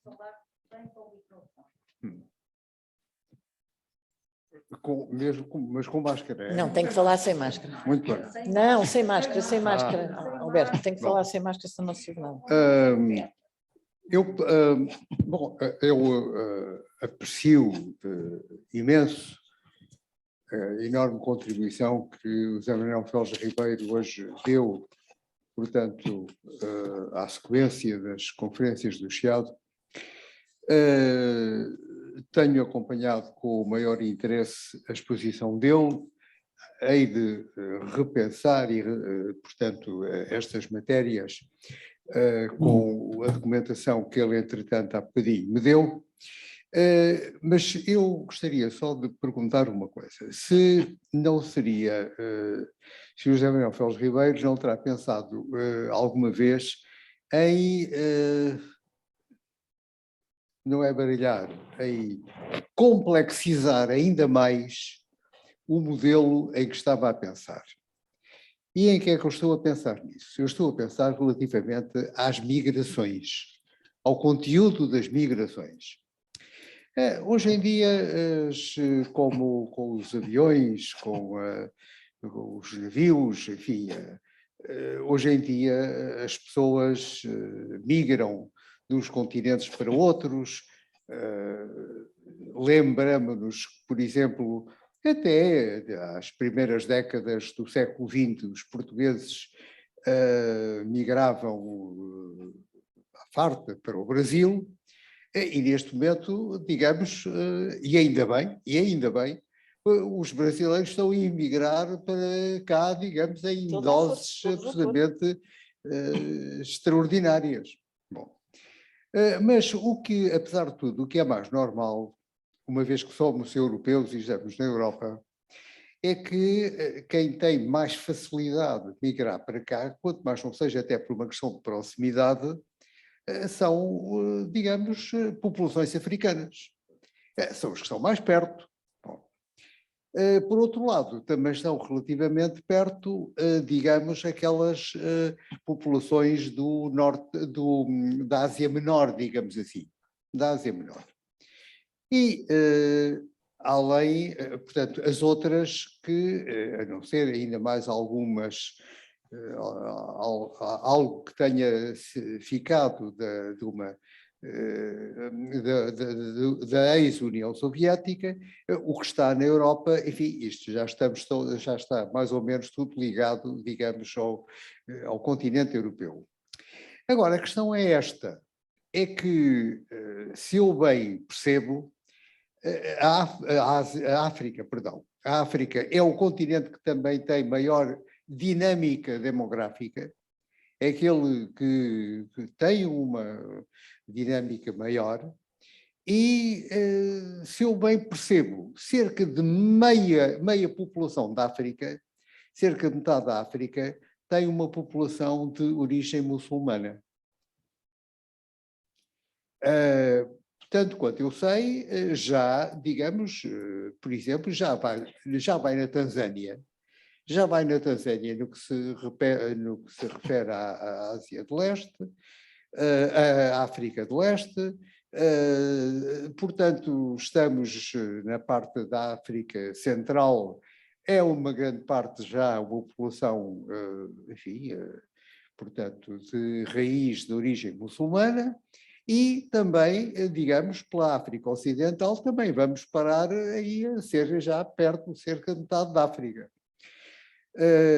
No que respeita ao Médio Oriente, eu direi que é quase tudo populações muçulmanas. O que é que, uma pergunta um bocado antipática de se fazer. Se isto efetivamente, se esta dinâmica africana, a população africana continua, se as pessoas da Ásia Menor continuam também a migrar para cá, portanto, e se há uma política de porta aberta por parte da União Europeia, será que daqui a 30, 40, 50 anos, não será o nosso caso, obviamente, nesta altura já não estaremos cá, mas será que a Europa, daqui a 50 anos, se parece vagamente com a Europa, digamos, que nós conhecemos e na qual nascemos e crescemos e tudo mais? É, de facto, uma questão, para falar com toda a franqueza, que me causaria maior preocupação se eu não tivesse 80 e tal anos. Mas, de facto, não consigo ver muito bem com que vamos lá ver,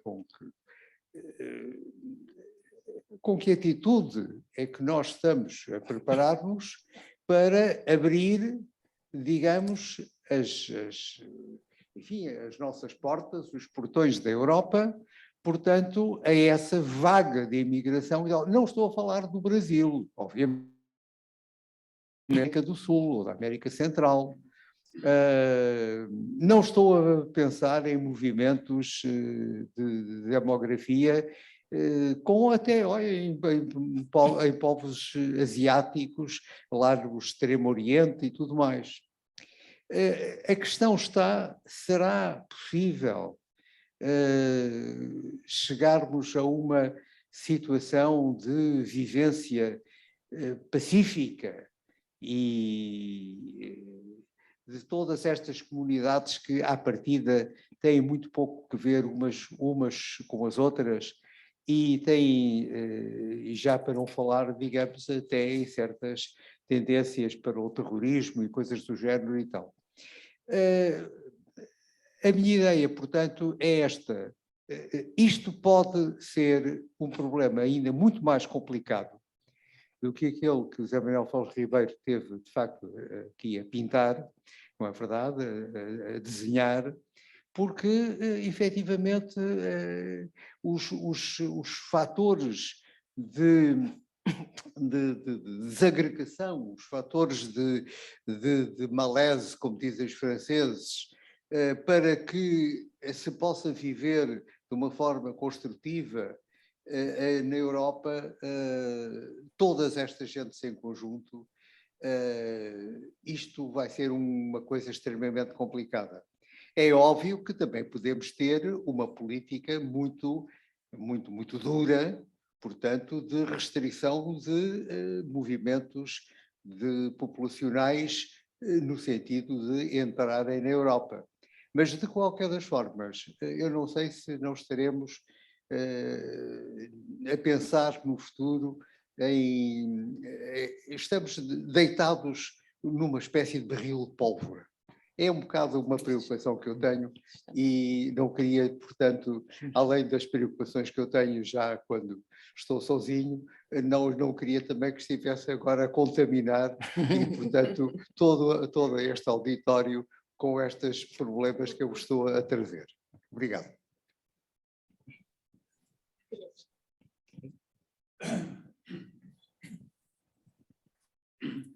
Queria primeiro felicitar pelo facto de o esquema de pensamento é importante para discutir coisas muito sérias e o número de organizações que fazem isso, no meu ponto de vista, é muito pequeno em Portugal. De maneira que felicito a si e felicito também a Citsena.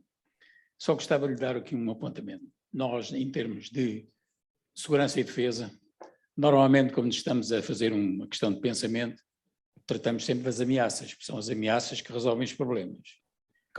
Acabou de se chamar agora uma ameaça, que até são mais que uma, que acabou agora mesmo. Obrigado. Portanto, a Europa está neste momento, como sabe, numa posição difícil. E foi ao encontro da outra ameaça que falou, que é a questão da energia. E agora das duas, uma. Ou a Rússia entra ou não entra na Europa, e não sabemos se quer entrar na Europa toda e qual é a Europa quer entrar, se é pequena, se é grande, se leva o leste todo ou fica só ali, ninguém sabe. Pronto. Eu penso que isso não vai suceder porque não é inteligente neste momento. Só por isso. Não tem inteligência. E o Putin tem uma formação muito complicada, não é fácil também. Mas é um problema e tem outro problema. Portanto, se eles entram, o problema do gás, a Europa está dependente de gás. Quer dizer, se uma Europa fosse inteligente, não se sabe, como sabe, o problema fundamental é que não sabemos bem o que é a Europa. A América temos uma ideia, agora temos uma nova, que é que o antigo presidente parece ou se candidata outra vez ou vai preso. Portanto, isso é outro problema que nós temos que resolver. Mas tirando isso, percebe-se o que é a Rússia, percebe-se o que é a China, percebe-se o que é a Europa, não. Ninguém sabe o que é, são 20 e tal pessoas com opiniões diferentes, às vezes juntam-se, outras vezes não se juntam. Não é possível trabalhar assim, ou é muito difícil trabalhar assim. Pronto, vem a aumentar estas circunstâncias todas. Portanto, se a Europa está dependente da energia, fica completamente dependente, o produto neste momento está em construção, que vem em benefício da Alemanha, a Alemanha está numa posição difícil económica, porque não pode dispensar isso, querer distribuir para a Europa toda, precisamos que esse gás seja distribuído para a Europa toda. Temos o problema da África, que ninguém quer mexer, e, portanto, todas estas ameaças estudadas assim, é porque o problema da ameaça, tenho estudado mais essa matéria, é que não deixa os outros problemas resolverem-se. Não deixa os outros, porque é absolutamente prioritário. Uma decisão dessa é absolutamente prioritária. Pronto, era só por causa disso. Muito obrigado. Talvez responder para estas questões. Não, eu começando por esta última questão, nota, quando eu não vou responder, eu vou dar a minha opinião, pronto, não faço a menor ideia se adianta ou se não adianta. Não, eu gostava Eu vou fazer, fazer. A questão que está a colocar, eu acho que é muito importante, porque quer aquilo que o Sr. Doutor colocou, quer aquilo que coloca, podem ser mais importantes do que a própria União Económica e Monetária. Ou seja, a União Económica e Monetária é aquilo para o qual toda a burocracia de Bruxelas está preparada para lidar. Mas pode acontecer que as questões que têm a ver com as migrações ou as questões que têm a ver, por exemplo, com as questões da energia, possam ganhar uma maior relevância, não é? E isso eu acho que é, quer dizer, por isso é que eu estava a tentar dizer que eu não tinha posto aquelas três incertezas na mesma, digamos, com o mesmo peso, não é? A mesma importância. Mas tentei chamar a atenção para aquelas duas da base, que é a segurança e a defesa e a questão das migrações, porque acho que essas que nós normalmente não lidamos, hoje as pessoas não falam de outra coisa senão na Ucrânia.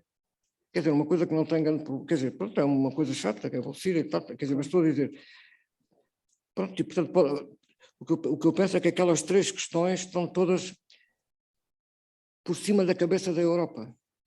As três questões. Ela não pode, quer dizer, não pode dispensar pensar nenhuma delas. Agora, naturalmente, quer dizer, a maior parte das pessoas, nós não nos podemos esquecer que a União Económica e Monetária nasceu, a CEE nasceu depois do fracasso da Comunidade Europeia da Defesa, não é? Porque a Exatamente. primeira coisa por onde se tentou começar a integração europeia foi a Comunidade Europeia da Defesa, quer dizer, e a Vinha no iniciativa, pós-guerra. e a iniciativa foi da França e quem que liquidou isso foi o Parlamento francês, pronto. E por isso é que depois foram fazer a construção económica, porque era uma coisa mais pequena. Portanto, tudo aquilo, quer dizer, toda a União Europeia, muito também, está envolta nas questões económicas, não é? Mas, de repente, ela é confrontada com questões de outra natureza, que são questões aos quais os eleitorados dão imensa importância. Porque aquilo que nós chamamos as extremas-direitas, uma parte das extremas-direitas europeias não são anti-judaicas, como eram as extremas-direitas do passado. Elas são anti-muçulmanas. Não é anti-muçulmanas, mas quer dizer, o grande perigo, o grande risco é... Quer dizer, eu estou-me a lembrar da primeira grande organização de extrema-direita holandesa, que foi dirigida por um senhor chamado Pim Fortuyn, que depois foi assassinado, e o Pim Fortuyn dizia, a Holanda está cheia, infelizmente está cheia de pessoas com as quais nós não gostaríamos de conviver. Exato. Pronto, mas eu estou a dizer, e ele era um intelectual, era professor, ou seja, não era um bárbaro, não é? Mas esse problema é uma questão muito importante, porque as eleições são travadas hoje, não em torno do que é que vai ser o euro, mas em torno desse tipo de questões. E depois também a questão das desigualdades, etc, etc. Ou seja, as eleições, o essencial da democracia trava-se hoje em torno de questões para as quais a União Europeia não estava fadada para resolver. Não foi na sua cultura, na sua experiência, não é? Mas não há dúvida nenhuma do que o Dr. Teresa estava a dizer. É que a União Económica e Monetária é a única coisa, é o único estaleiro da União Europeia que tem uma expressão global, porque é uma moeda que compete com o dólar. E, portanto, um fracasso da União Económica e Monetária é uma coisa que, em termos digamos, da capacidade futura da União Europeia, é um tiro no porta-aviões, quer dizer, não é? É varrer a Europa da cena Não, e mundial portanto, desse ponto de vista, também há esse aspecto de que a União, quer dizer, de que nós estamos habituados a coisas europeias em que estamos só nós a lidar uns com os outros. A política industrial, a política comercial já não é assim, mas a política da energia, a política ambiental, nós a falar uns com os outros. Mas o EM não é isso. É nós nos mercados de capitais e nos mercados cambiais a competir com as outras moedas, pá. Não é? E desse ponto de vista, a OEM tem um papel muito importante, eu estou inteiramente de acordo, e o que me faz impressão é isto, é como é que essa questão, que vai ganhar muito, pronto, na prática, os governos não caem hoje por causa das eleições, caem por causa das dificuldades em aplicar o euro, não é? E não é por acaso que o Macron e o Draghi já escreveram aqueles artigos e publicaram no Financial Times e dizendo como é que eles veem a União Económica e Monetária, o que é preciso fazer já e o que é preciso... Não, mas eu estou a dizer, mas o que eu acho que é extraordinário é este alinhamento que está a ser feito entre os italianos. Nós nunca esperaríamos, há uma tendência a considerar que os italianos são ingovernáveis e nunca ninguém esperaria que hoje o Draghi, da função que tem, é uma pessoa absolutamente fundamental em termos europeus, não é? E o facto do Macron e do Draghi estarem hoje vai levantar um problema muito grande à Alemanha, quer dizer, o que é que a Alemanha faz? É claro que a Alemanha hoje é a Alemanha dos sociais-democratas e a Alemanha dos verdes e dos liberais, mas também não é uma governação sólida. Ou seja, pôr liberais e verdes no mesmo governo é uma coisa... Não é fácil.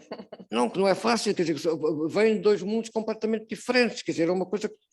E, portanto, a probabilidade daquele governo durar muito tempo não é grande, mas se cair, é muito difícil depois constituir outro, a não ser que volte outra vez para o governo do Bloco Central, com os democratas cristãos e com os sociais-democratas. Mas, e, portanto, eu acho que há aqui, ou seja, que o euro é muito importante para a governabilidade dos Estados, embora não seja muito importante para os eleitorados.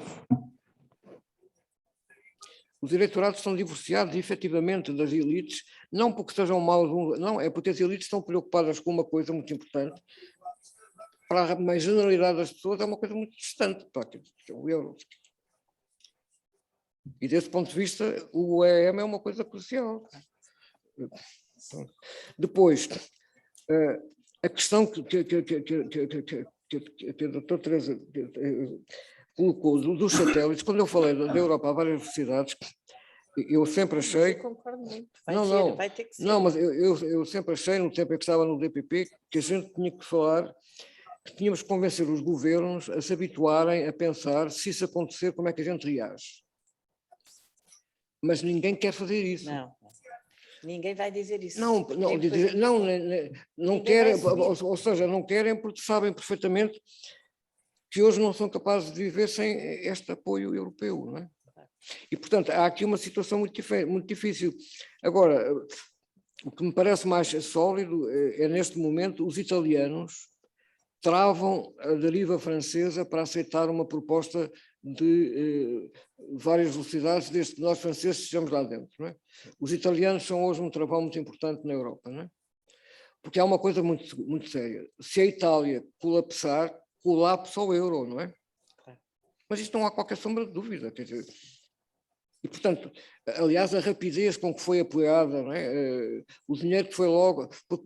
Porque vejam uma coisa, eles tiveram pouca sorte, porque a moeda única deu cabo da economia italiana. Deu cabo, quer dizer, deu cabo do hábito da economia italiana, que tinha sempre inflação, desvalorizações, negociação com os sindicatos, com isso tudo, e de repente passou a ter uma disciplina que não conhecia. Nunca mais cresceu. E algumas das suas empresas mais importantes foram para a América, não é? A Fiat comprou a Chrysler e é hoje dirigida a partir da América, quer dizer, não é? Porque é impossível viver na Itália, pronto, não interessa. Mas estou a dizer, a Itália teve isso. Depois vieram um monte de imigrantes entrar para a Itália, não é? E depois, ainda por cima, a epidemia, aqueles senhores que foram às feiras, a Wuhan, na China, foram às feiras de calçado, não sei o quê, não interessa. Sim. O norte da Itália industrial foi... Coincidiu nessa altura, exatamente. Foram por onde começou as coisas mais violentas da epidemia. Portanto, a Itália é uma coisa em estado doloroso, não sei se estou a compreender o que estou a tentar dizer. E, portanto, até os alemães perceberam isso. Então eram comboios de caixões para a Alemanha, porque já não havia espaço físico. E os hospitais alemães a aceitarem os doentes, porque não havia, foi de facto quase o colapso. Claro. Não, mas visibilidade na televisão, que não é com visibilidade permanente de toda a população europeia. E os alemães em pânico. Não, mas por isso a gente percebe que a Itália não pode cair. Exatamente. E isso é uma coisa fundamental. E, portanto, desse ponto de vista, acho que nós temos toda a vantagem, não é informar nenhuma confederação do Sul, é falar com o Draghi, ou seja, falar muito com os italianos. Porque os italianos estão no centro das questões, não é? Hoje. E eu acho que vai ser muito difícil a Alemanha formular uma solução, não sei, estão a ver. Estão a ver, eu não estou a ver, portanto não... Portanto, a questão dos satélites, eu acho que é uma coisa que pode acontecer, mas só por se falharem as outras todas. Porque ninguém hoje tem coragem para dizer aos italianos, meu caro amigo, você é fundador da União Europeia, mas olha, o mais que pode ambicionar é estar na coroa dos satélites. Claro. Porque ninguém na Itália aceitaria uma coisa dessas, quer dizer. A Espanha nunca aceitaria uma coisa dessas. A Espanha... A Itália fica sempre dentro, eu não digo, agora eu penso, a Espanha, está a dizer, a Espanha aceita ser uma economia da dimensão deles e ficar claro. Sim. Mas é que depois, se começam a aceitar a Espanha, aquilo é pelo salário, não é a técnica de salário. Não, pronto, ok. Não, mas eu estava a dizer, não sei responder a essa questão. Falei da questão das várias velocidades, porque acho que é importante falar dela. Não quer dizer que ela vai ser a solução, mas acho que é bom a gente ter a noção que pode haver uma altura em que não haja bazuca. Isso haverá seguramente. Não tenho nada contra a bazuca. Eu só não gosto do nome. Sim, também não. Foi muito mas pronto, mas foi como ficou. Sim. Faz favor. Por favor. Sim, sim. Tem que falar bem com o microfone. Devagar, então. A partir do nosso amigo Félix Ribeiro, a partir um conjunto de incertezas, criou 4 estaleiros. Não incluiu todas as incertezas, com certeza que não. Um dos estaleiros é a imigração, e eu, a propósito deste estaleiro, gostava de introduzir uma outra incerteza. A outra incerteza chama-se robótica e inteligência artificial. Eu julgo que é uma questão particularmente interessante para um especialista de perspectiva e julgo que virá complicar. Para mim será mesmo um elefante dentro do estaleiro, e nessa medida gostava de saber a tua resposta. Obrigado. Eu acho que posso, só para acelerar também, vamos lá ver. O que me parece aí é que, tanto quanto eu posso perceber, a Europa está relativamente atrasada no que diz respeito a essas questões. E uma outra que é muito importante, que é a impressão 3D, que também acho que é uma coisa muito importante ligada à robótica. Porque há ou seja, os Estados Unidos, apesar de tudo, estão mais avançados sobre isso, apesar de já não terem uma indústria como a Europa hoje ainda tem, quer dizer, os automóveis, etc, etc. O que me parece é que a União Europeia fez uma aposta, quer dizer assim, a energia é fundamental por causa do clima. E, portanto, toda a estratégia industrial da Europa está a caminhar para a questão da energia, embora ela diga que também mete o digital. Mas meter o digital, eu acho que é uma coisa, como é que é dizer, algo que não se pode deixar de referir, porque eu não vejo nada de especial. Quer dizer, eu gostava de ver a Europa lançar-se nas questões do digital, quer dizer, ver coisas aparecer a isso, mas não vou ver nada.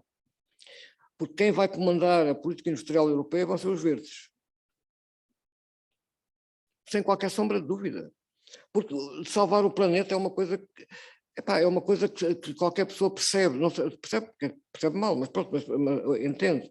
E, portanto, o que me parece é que a robótica e a inteligência artificial e as mudanças que trazem, os alemães têm uma maneira simples de dizer, é a indústria 4.0. Mas esta revolução não é uma revolução da indústria, esta é uma revolução dos serviços, ou seja, esta revolução é uma grande transformação basicamente nos serviços, completamente. Nos serviços, quer nos intensivos em conhecimento, como sejam a saúde, ou como sejam os serviços financeiros, ou outros quaisquer, os serviços de topo são completamente hoje dependentes do que se evoluir, nomeadamente ao nível da inteligência artificial e ao nível da automação dos serviços. Pronto, não é a robótica industrial que estamos habituados, mas não vejo a Europa, porque os alemães não têm, os alemães são uma sociedade industrial, os alemães chamam-lhe indústria 4.0 porque se não chamassem indústria eles não se sentiam em casa, têm que chamar indústria, pronto. Mas a grande revolução americana é a revolução dos serviços. E é a transformação da indústria pelos serviços. E desse ponto de vista é uma coisa que eu acho que a Europa não vejo muito orientada para aí, está a ver? Mas não inclui aí, pronto, peço desculpa, a culpa foi minha. Não, mas eu estou a dizer, esse é um desafio crucial. Porque a China vai estar mais avançada nisso. A China tem um grande problema, é que tem tem vários séculos a habitarem o mesmo país, não é?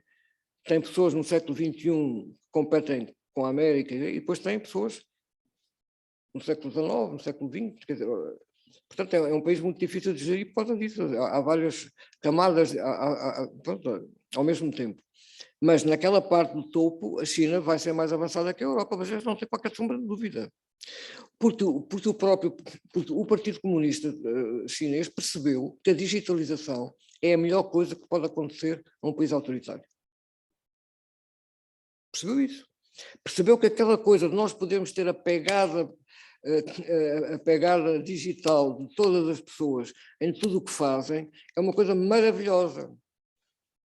É claro que depois combate, ou seja, defronta-se com as empresas privadas, como a Alibaba, etc., que são quem recolhem em primeira mão essas pegadas digitais. Mas o partido está como, quer dizer, percebe que aquilo é uma coisa muito interessante. E, portanto, a inteligência artificial vai ser muito desenvolvida ali, quer dizer, não sei se estou a ser claro o que estou a dizer. E, portanto, a competição vai ser muito forte.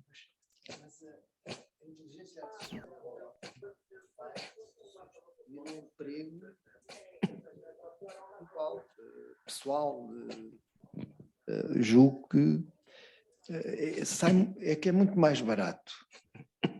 Sai muito mais barato pagar um robô agora em termos de imagem. Então os robôs não têm família, não é? Não têm família, não têm férias, não têm fins de semana, não têm...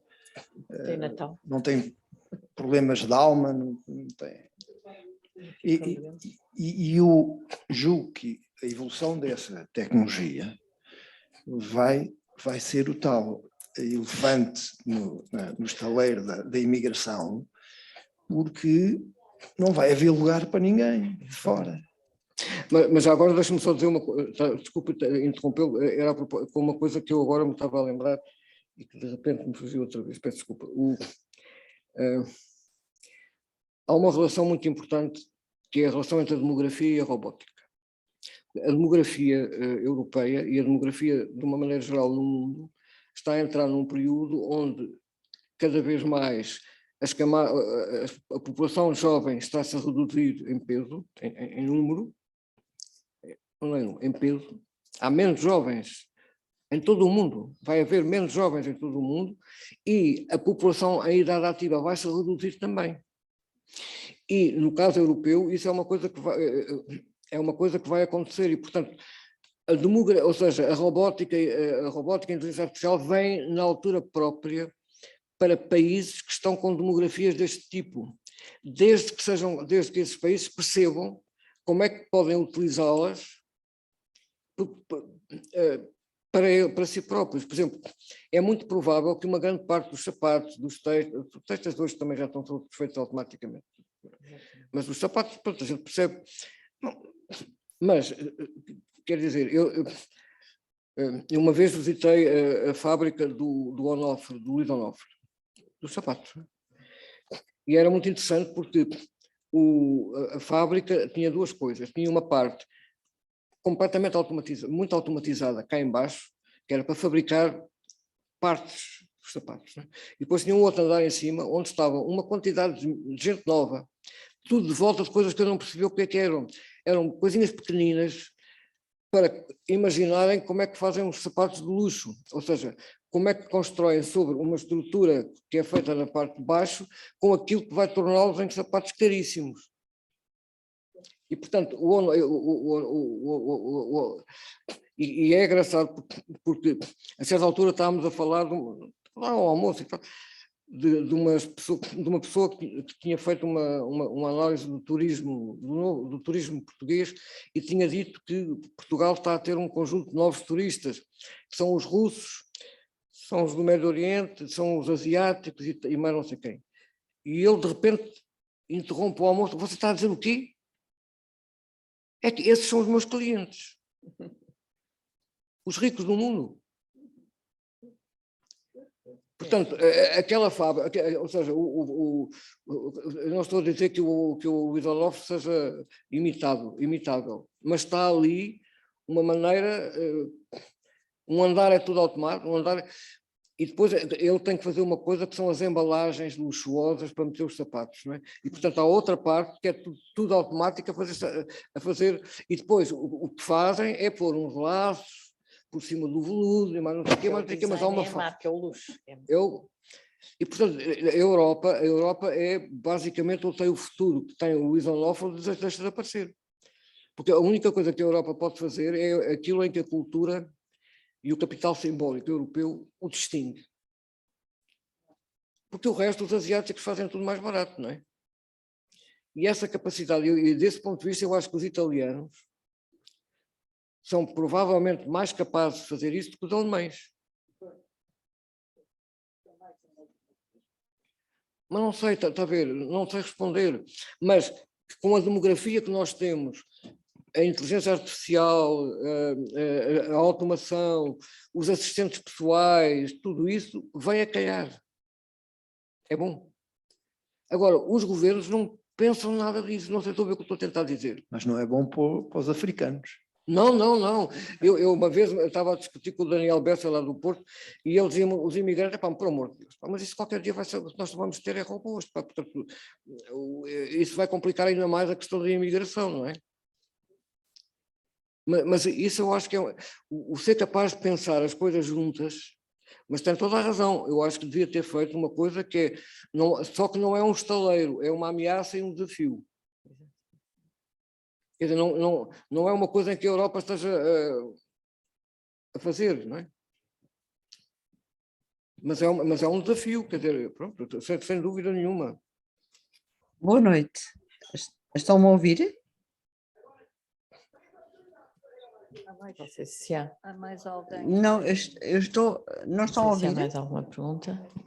Não. Bom, eu só tenho então. aqui uma questão que não quero deixar de apresentar, Oh. porque realmente a exposição do professor foi brilhante.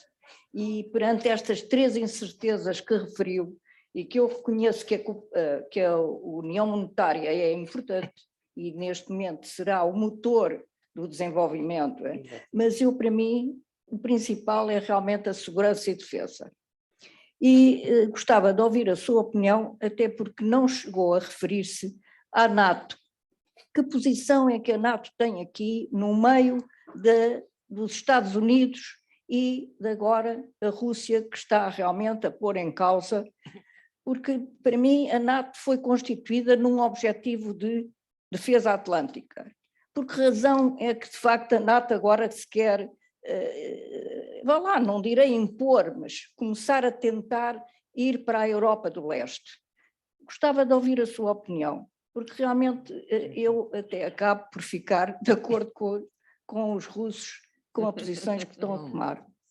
Não, vamos lá ver, eu acho que aqui há uma... Eu tentei dizer a certa altura que era extraordinário que os americanos tivessem utilizado as 2 instituições da Guerra Fria. A União Europeia, a CEE nasceu para combater dentro do território, dentro das sociedades europeias, o risco do desemprego e do atraso, não é? Para travar os partidos comunistas, não é? Portanto, desse ponto de vista, a CEE teve esse papel muito importante, travar o avanço na parte económica e social. A NATO travar do ponto de vista militar. E, portanto, mas eu achei sempre extraordinário que os americanos, que são normalmente bastante criativos, quando acabam as guerras, às vezes não são nas guerras, mas têm imaginação, quer dizer, porque é que foram utilizar as mesmas instituições da Guerra Fria para resolver os problemas do pós-Guerra Fria? É uma coisa que sempre me fez confusão.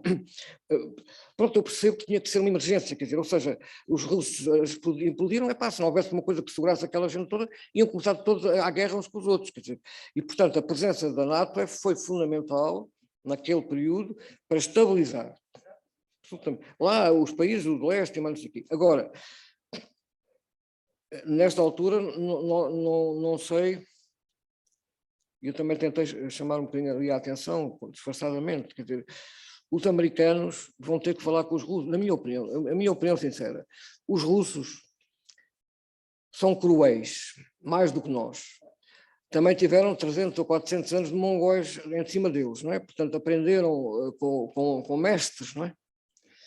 E foram sempre conquistadores. Quando a gente se lembra que o Alasca foi colonizado inicialmente pelos russos, que passaram o Estreito de Bering e vinham para a Eurásia, passaram e chegaram, e depois os americanos compraram o Alasca, não é?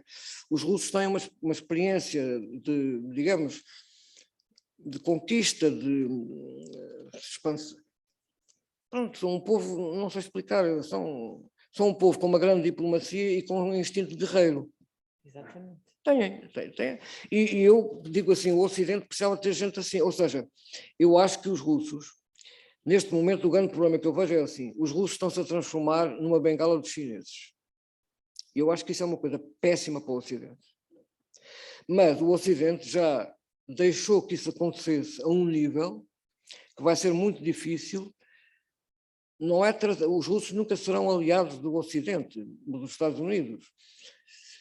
Mas como dizia o presidente Trump, de má memória, na última coisa que ele fez na Assembleia Geral das Nações Unidas, que é a defesa uma coisa de defesa das nações, e ele, uma das coisas que diz, que eu achei fundamental, é assim: os Estados Unidos não têm inimigos permanentes. Os Estados Unidos não têm inimigos permanentes. Como quem diz, fomos inimigos da União Soviética, não é obrigatório que sejamos inimigos dos russos, não é? Porque são duas coisas diferentes. Ainda outro dia estava, a propósito da diferença que é chocante, outro dia estava-me a contar que o Durão Barroso veio fazer uma conferência à Universidade Católica sobre a sua experiência de relacionamento internacional, ou não sei o quê e tal, e falou dos russos, não é? E disse: eu tive várias vezes com os russos e com o Putin e tal, e uma das coisas que me impressionou mais é que o Putin, ao lado do gabinete dele, tem uma capela, e se recolhe várias vezes na capela. Portanto, é uma coisa que a gente nunca imaginaria, quer dizer, mas os russos, quer dizer, pronto, eu estou só a dizer, não estou a dizer, disso eu não estou, eu acho é que a NATO, o que eu estou a dizer é que era necessário chegar a um entendimento dos russos, com os russos, sobre como é que vai ser organizada a Europa. Já agora também com os europeus, não é? Sim, exato. Já agora também com os europeus. Porque a última coisa que os russos querem fazer é invadir, na minha opinião, a Ucrânia. Quer dizer, na minha opinião, o que está a passar é assim: o que os russos têm medo é que a NATO apoie o exército ucraniano a fazer uma grande ofensiva contra os territórios onde estão os separatistas. E, na minha opinião, uma das coisas que a Rússia fez foi uma demonstração a dizer assim: façam isso e nós entramos por aqui dentro e nunca mais saímos. E isso acho que toda a gente percebeu.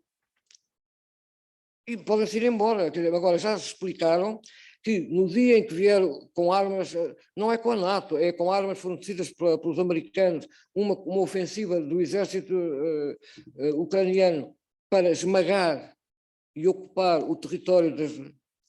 Então, não sei se estou a ser claro no que estou a tentar dizer. Portanto, são coisas horríveis. Mas os estadistas têm que lidar com estas coisas, quer dizer, têm que lidar com este tipo de situações. E a outra coisa que ele conseguiu foi arranjar uma atrapalhada tão grande que até o presidente americano quer falar com ele. E ele tem uma atitude que eu acho, em termos de negociação, ótima. Quer dizer assim: eu quero falar com os americanos e eu gostava que eles fizessem a mim isto, coisas que eles não podem fazer. E ele vai conversar sobre esse chapéu, mas aquilo que ele vai discutir na prática é uma outra coisa, que é aquilo que ele verdadeiramente quer. Agora, fica sempre com o argumento de dizer: não me satisfizeram aquilo que eu tinha querido. Portanto, eu acho que, ou seja... É uma boa posição negocial. Quer dizer, pronto, estou a dizer, acho que o Ocidente, que os americanos deviam falar com os russos, pronto. E conversar com eles. Por exemplo, todos os grandes potências querem ter hoje uma colónia na Lua. Não é uma colónia, é uma base na Lua com ocupação permanente do seu respectivo país. O Japão disse já: em 2035 eu tenho uma base na Lua, que vai ser toda construída a partir de robôs comandados a partir da Terra e com os materiais cá na Lua. Pronto. Em 2035 o Japão vai ter uma base na Lua. Pronto. Depois os Estados Unidos têm, a NASA tem um programa que é uma base na Lua. Depois os russos também. E os chineses também. Portanto, fazer uma base na Lua passa a ser uma espécie de concurso de beleza das grandes potências, não é? Pronto. É uma coisa pacífica. Vá lá. E acho que os russos foram falar com os americanos sobre o programa deles. E o que os americanos disseram é que, se vocês quiserem, integrem-se no nosso programa. E pá, que é uma coisa que não se pode dizer aos russos. Pá. Os russos querem ser parceiros. Não sei se estou a ver o que eu estou a tentar dizer. Enquanto os americanos não forem capazes de ser parceiros, não é aliados, que os aliados estão um mundo que acabou. O mundo de 3 países é um mundo de traições, não é um mundo de aliados. Pronto. E, portanto, agora podem ser parceiros, quer dizer, quem é que tem força hoje, quem é que está no Médio Oriente e tem... São os russos e os americanos, quer dizer, não há mais lá ninguém a fazer mais nada, não é? E, portanto, faz-me impressão que o espírito da NATO, que ainda é o espírito da Guerra Fria, seja o dominante. A Guerra Fria acabou. Pronto, e agora também se tem que explicar aos russos que eles não podem invadir a Ucrânia. Mas o que os russos querem não é invadir a Ucrânia. Querem definir ali uma linhazinha. Porque eu não quero estar a fazer-vos perder tempo, mas uma das coisas mais interessantes na Ucrânia é a divisão territorial da Ucrânia sob 2 pontos de vista, as línguas e as religiões. E há uma coisa que é fundamental que aconteceu na Ucrânia, pelo Stalin, que baralha hoje o jogo todo. A Ucrânia era uma coisa que tinha uma parte mais russa e uma parte em torno de Kiev, que era dos ucranianos, pronto, mas ucranianos com uma matriz cultural com muitas coisas russas também. E o Stalin, o que é que ele decidiu fazer?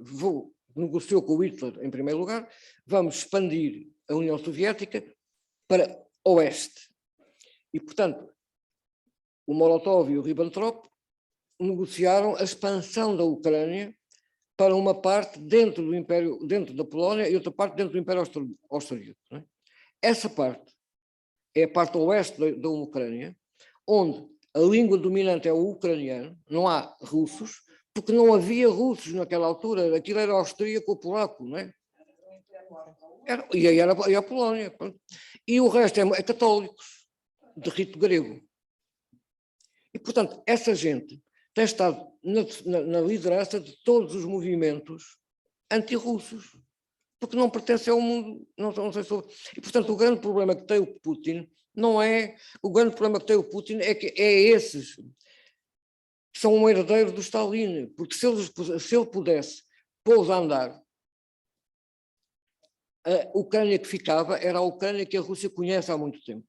Kiev foi a fundação não sei se estou a ver o que da estou a tentar religião dizer. ortodoxa. E, portanto, por isso é que eu acho que a Ucrânia é um problema insolúvel. Pronto. Sim, não Ok. tiramos. Peço desculpa.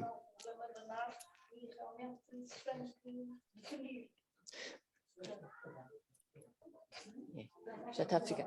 E fecha o nosso parque de estacionamento, é o que eu estava aqui a ver. Não, mas não. Agradeço. Peço desculpa ter-me posto a falar da Ucrânia, Muito.